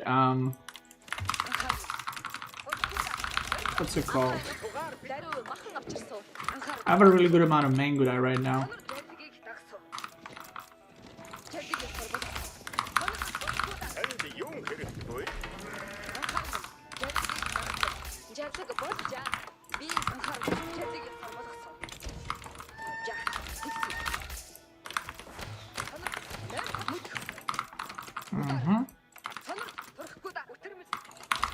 I'm gonna go pick off the scouts.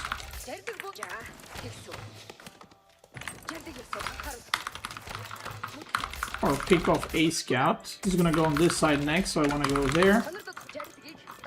Okay. Oh. Okay, we love that. This is gonna be a free villager kill. This is how you bait your opponent into getting free villager kills. Watch this.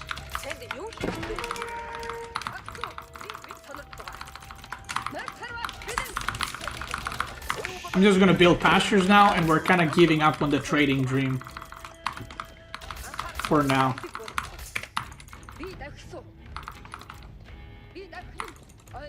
There's a free vill.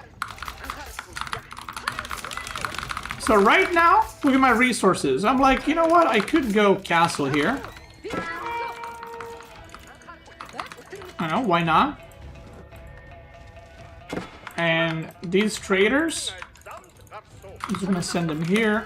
And I'm producing Mangudai with whatever extra stone I have. Can I snipe this? That's a 3rd scout I killed. That's very good. He killed Counter, which is not good. Can move this here to be a little annoying. And now I'm gonna try to get some damage into the wood line.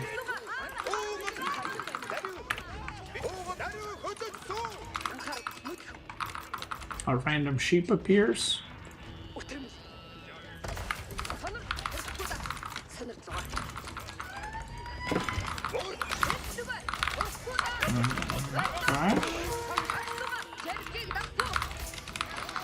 Okie dokie. Now, you know what you can do with Mongol trade, which is kind of funny? So you can do something like this. I'll show you in a second. I'm gonna make a market. He's still pro scouting. And I'm gonna send it here. And I'm gonna trade in a weird position with like just a couple of traders. I'm not committing to too many. I'm just making the game weird. That's what Mongol is. A lot of the times. Just having weird ass games. He's got a lot of archers. So obviously we gotta tech switch to something else. Now I know he doesn't have a lot of spearmen. So if you had a bunch of spearmen and a bunch of archers, I would go maybe man-at-arms or like mass castle archers. But in this case, what I am going to do is I'm going to go into Keshik.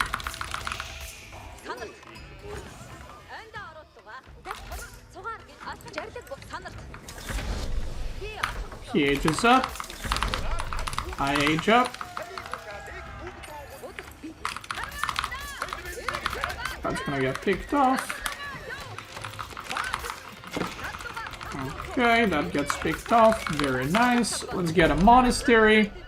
And yeah, these Mangudai, I'm gonna stop making Mangudai and I'm gonna go into Keshik. So again, my goal now is not to make more Mangudai or continue mass Mangudai like Baboon. It's to transition to something good. So it's probably going to be crossbow Keshik while harassing with this the whole time. So basically I have no units right now defending. So I need to get some proper units in order to fight him. Who is depleted? And I'm gonna go into crossbows as well.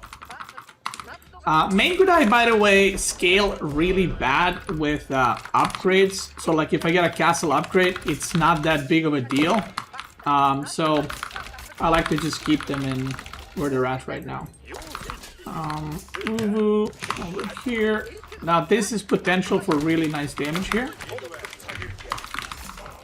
This is probably going to be really nice damage.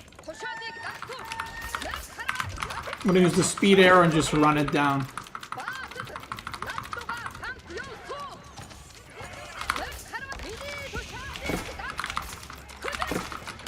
Okay.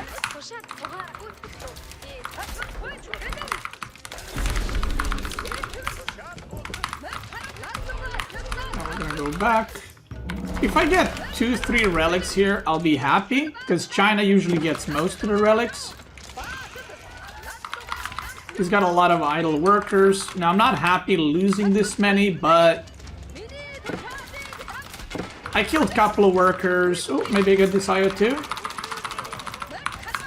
Okay, very nice.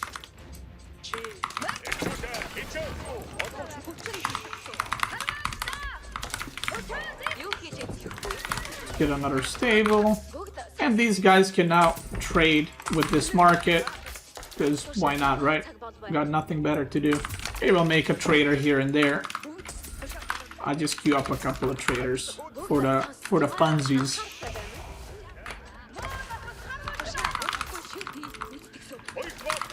He's trying to pro scout my side of the map. I'm gonna stop him in that. And now we have a even stronger raiding party with what are they called? With Keshik and Mangudai. But again, I'm not committing to more. I'm not committing to more Mangudai because eventually we're gonna have a main fight, and when we do have a main fight, he is going to have Archer, not Lancer, and I can't really compete with that.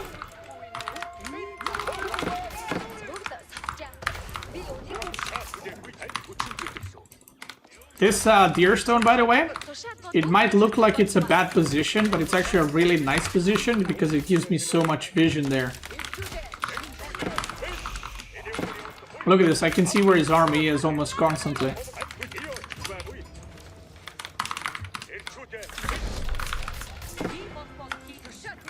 Let's go down there. He should be running out of gold soonish. Okay. Alright, we take that. See, again, I'm causing idle time. I'm not losing anything. This Mangudai is going to be left here. This guy with negative HP. And it's just going to give me a little bit of vision to what's happening right now. On that side, if he goes on that gold or whatever else.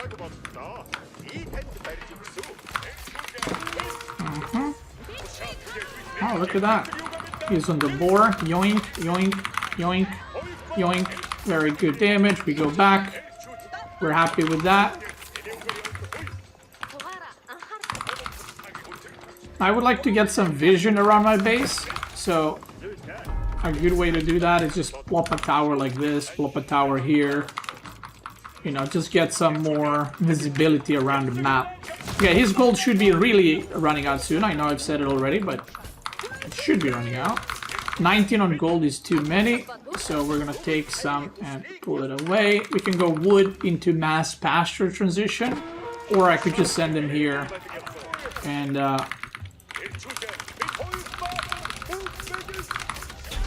what's it called? Get the tier. We want ranged armor because we're soon gonna have the fight. Because he is right now in a bad spot. He's taking a lot of damage. He hasn't taken good trades. So I'm kind of expecting him to go for it soon. He reaches a point where he's like, okay, I've taken a lot of damage. I kind of have to go. And then he goes and it's a bad engage. And I think that moment is coming right now. But you see, he has some crossbows. But most of it is archers. So now what I do, you saw that? I see crossbows. Do I make more Kashik? I mean, I could if it's not a lot of crossbows, but he has 8 right now and he's making more and more and more. So what I'm gonna do instead is I'm going to just transition into mass horsemen plus crossbows.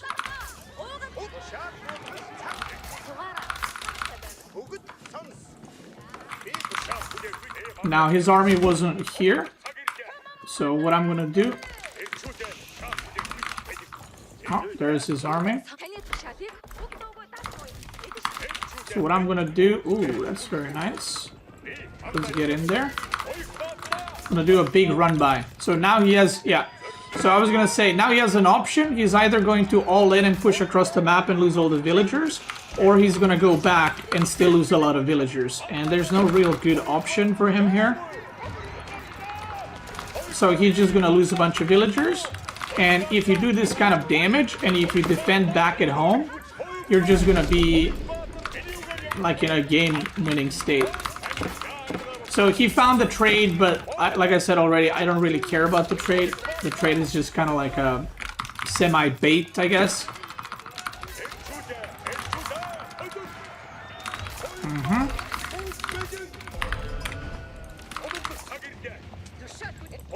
Could make a couple of monks, maybe try to heal up this army a little bit or something.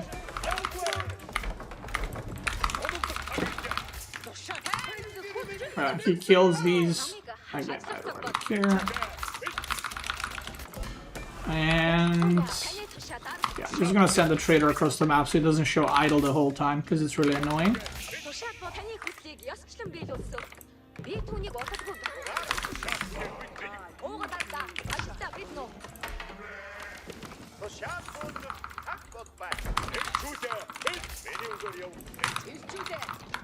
Okay, let's heal up some of these. There we go.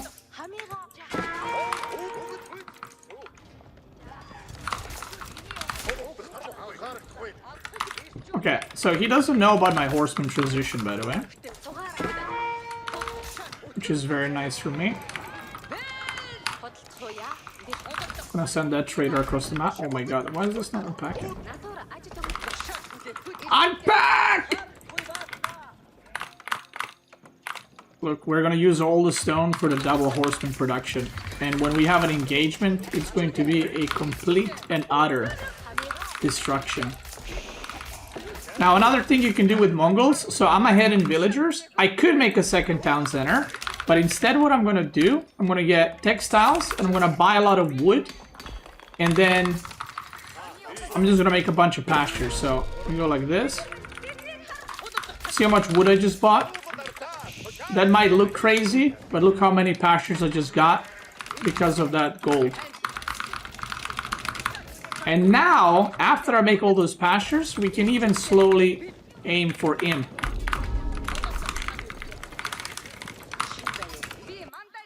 And my army is absolutely massive right now. So the next engagement should be pretty one-sided. Look, I have a scout sheep. I'm gonna go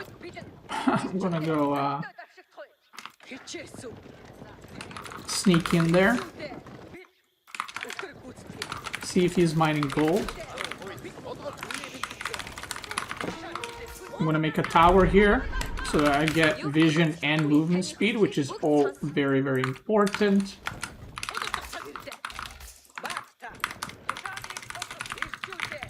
And now we go.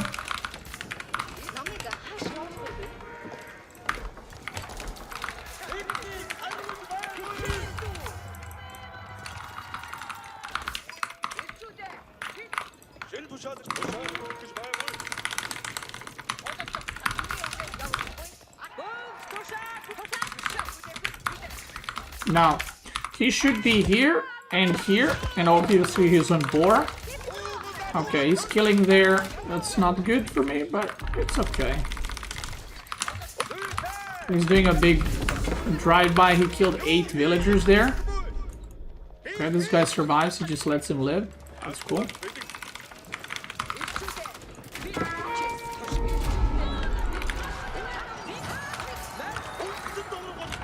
And he's completely unprepared. He saw my horseman and is now transitioning to spearman, but it might be a little bit too late right now. We have crossbows to defend, and he just gets caught off guard here completely due to amount of units that I have. GG. And there we go! You always end up with 149 food. So there's a bug with Mongol. If you do have 149 food, you have to manually drop off on TC because one of the villagers or more villagers. So either one villager has 1 wood that they didn't drop off, or 2 villagers have half wood. It's kind of weird. He actually, so the opener he did is pretty good. Because he skipped pro scouting in order to harass the trade, which was a good decision, and then he went into pro scouting. That's what you're supposed to do from his POV. But still, like, again, Mongol is very just in the moment, Civ, and sometimes you're like, yeah, I'm going for trade. Okay, the trade stopped. I'll just go away from that and do something else. You gotta kind of be ready to do those kinds of things and read the situation pretty well. Alright guys, this is going to be the last game of the Mongol, Mastering Mongol guide. It is going to be versus Malian. You guys, people in the chat have wanted Malian. We're going to do some aggro gameplay. Now, one thing to note, in the DLC, when the DLC comes, if 2 town center strategies become more popular, that also means that Mongol trade will be a lot more popular and a lot more viable. The reason for that is Mongol trade is not very good in the pro scouting meta because every civ that's being played is very fast, it's very like explosive, a lot of units and all that. But if the meta slows down with the DLC that is coming in November, that means that the trade is a bit of a slower strategy too.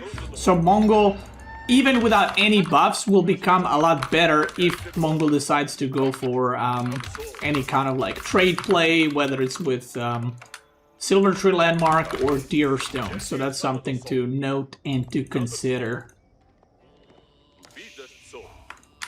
Okay, my favorite type of gameplay when I find absolutely no sheep. See, 149, and now I gotta force drop off to get that last piece of wood. Okay. Now, Malian has 2 things that they can do in this case. Malian can just go for a fast age up, or they can choose to... Wow, did I really just find 1 sheep in all of that? That is crazy. That means all my sheep are here, so I'm kind of forced to go there. Wow, that's crazy. I have to go get sheep because 10 sheep are on half my side of the map, my half, and half are on his side of the map. Because I scouted this side, that means that my sheep are here, or like here. So I don't have a choice. I really want to go across and scout what's happening, so I know how many spearmen to make. But I don't have that luxury right now. No sheep there. Because I don't know where his gold is, so we're just going to send it, and Khan will hopefully catch up. But we're going to keep making spearmen. So if he opens barracks, we're just going to keep making spearmen. if he makes a tower, we're just gonna stop making spearmen. But preferably, if I actually had the scouting, I would see now, oh, there's a tower, and then I only make 2 spearmen, and that's it. Boop.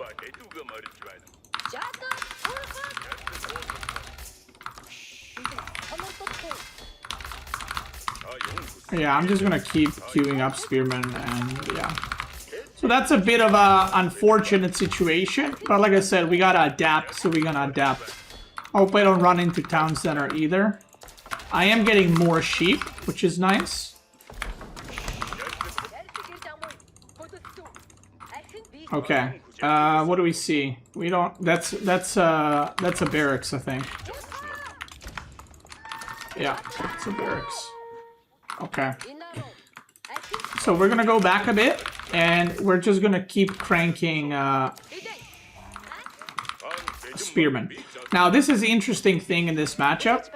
Donzos are more expensive, but they're better. So what I don't want right now, I don't want him to poke me with Donzos. He's responding pretty well, but I don't want him to throw spears at me, so I'm just gonna chill here. Mass spearmen, and I'm gonna... Basically, I want him to keep making Donzos, because if we both make spearmen / Donzo, his are more expensive. So that means I can quickly just go for an age up. So right now, I'm producing spearmen the whole time, right? And I'm gonna follow it up with a pretty fast age up at the same time. So this is how usually this matchup goes. And now if he stops making Donzos, I'm going to kill the pit mine. So he can't really afford to do that until he sees me stopping spearmen, but I am not. I'm just going for a very balanced, slower age up, if that makes sense. We're going to get wood, and I'm probably going to go on deer immediately when I have enough wood or when I feel comfortable enough. And we're going to push out with these guys. Look how much food I'm eating. I'm almost running out. So now we're going to go for a quick age up, and we're going to do a push up, because anything from this point would be rallied and it would be late for a fight. So we're just going to go for a push now. We're going to age up with 5.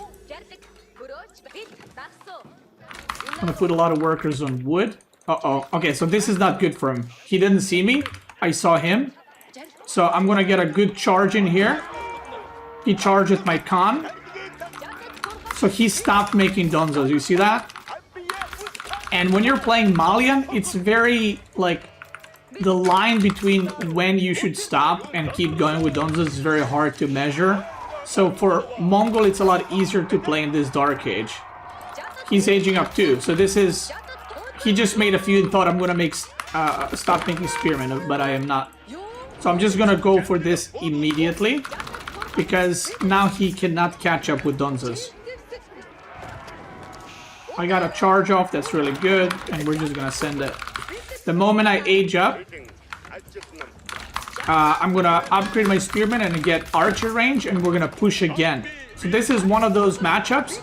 There's quite a few matchups you can play aggressive, but in this one, because you have so many spearmen, you can play giga aggressive, so it's already a disaster for him.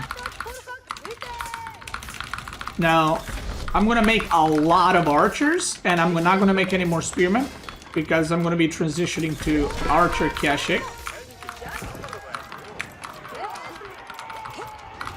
Oh, I did not mean to do that. We're gonna get double broadaxe, because I'm gonna be making a crap ton of archers. And because we're going full baboon, I'm going to get my deer stones there too. We don't want to overcommit, right? Let's get stables.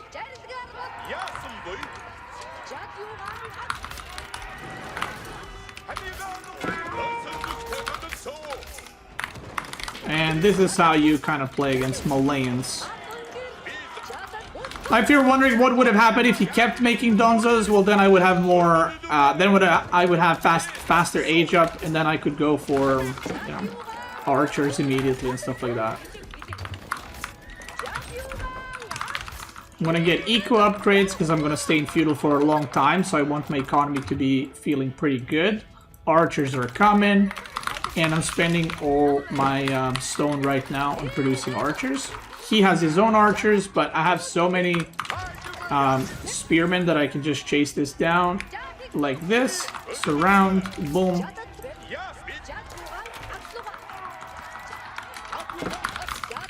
I would like to see where his other golds are.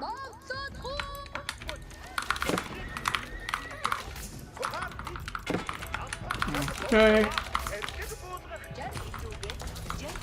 Now he's pushing. I'm gonna let him come out a little bit. And now I'm gonna push through because I have movement speed. So he's gonna be losing a lot more units than I will. We're gonna go around, make sure there's no other golds, but I don't think there are.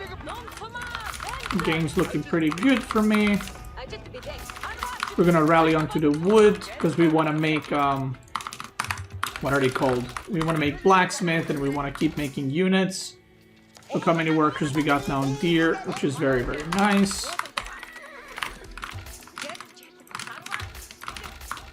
And he has no pit mines right now, so this is just a terrible game for him.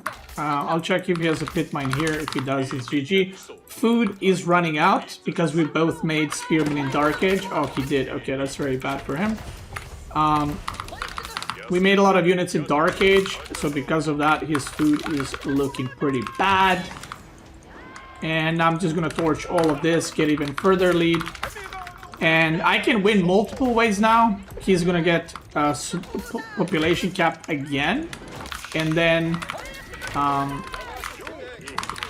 I can also just win by pushing into this goal or pushing into food or waiting for him to run out of this then going on this. Because he can't even make moose, aka them cows, because he just doesn't have what's it called? He doesn't have any gold because his gold income has been pretty bad. Let's get a counter. Let's burn all these down. Another archer range. Why not? Actually, no, not another archer range. Let's go more gold. So we can get some upgrades going.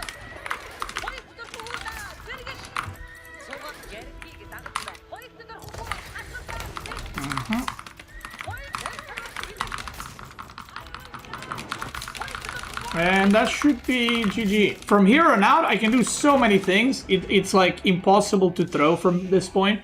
I could just age up now and upgrade all my units and then go for a kill. Or I could just commit now. But yeah, he's pretty deep fried right here. And this kind of aggro Mongol, you can play against any civ if you want. But obviously it's better against some civs than others, right?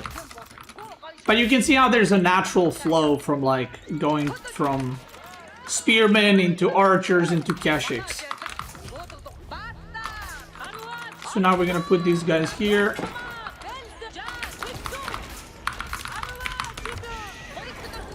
I can just torch stuff and I can use my archers to protect like this. And that's it.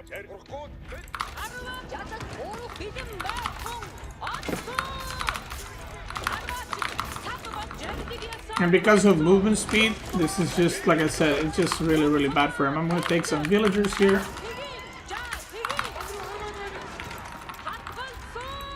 Loses a scout. And the reason he has so few units is because he's been having to remake the stuff consistently. Like houses and pit mines and all that.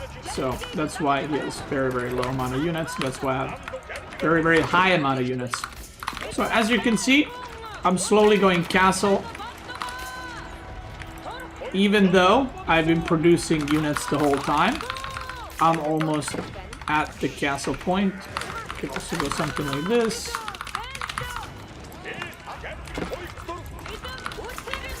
Oh, counter goes down. That's not good.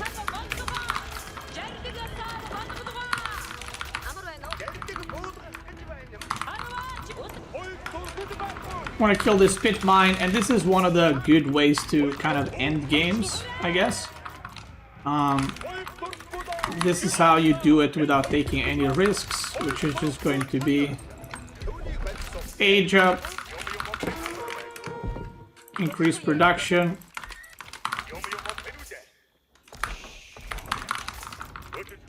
So now he's like, ooh, I've defended. You know, he's got that kind of thing going.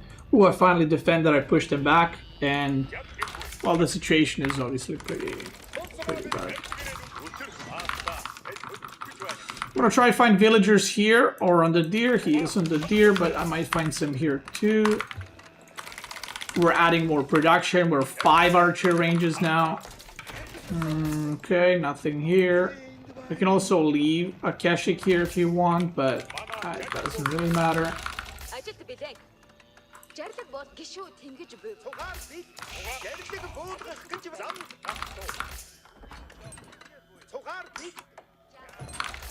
Need more on wood, sorry. Almost said on stone.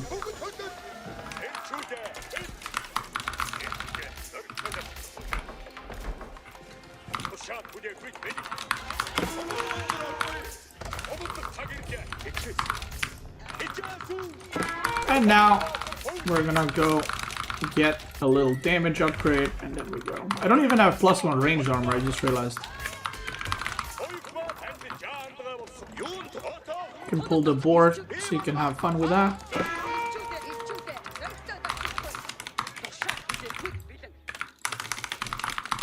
And now we're just gonna do a big timing, and that's it. So again, you can play games like this too, where you don't end if you're unsure or you don't know how to end the game. You can always go for the safer option, like shown here. But yeah, I just need my archer upgrade, and then archers will basically kill everything.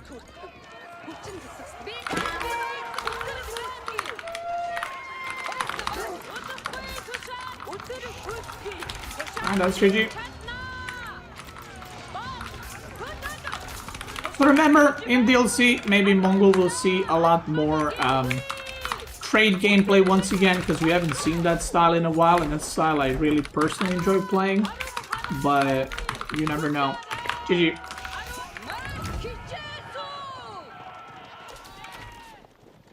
And you can see it was also, if you decide to play Mongol this way, it's very tempo based. Now, even the games where I went fast Imperial is also tempo based, but instead of using tempo to make more units, I use tempo to be greedier with age ups. So yeah. Do you ever like Kurultai?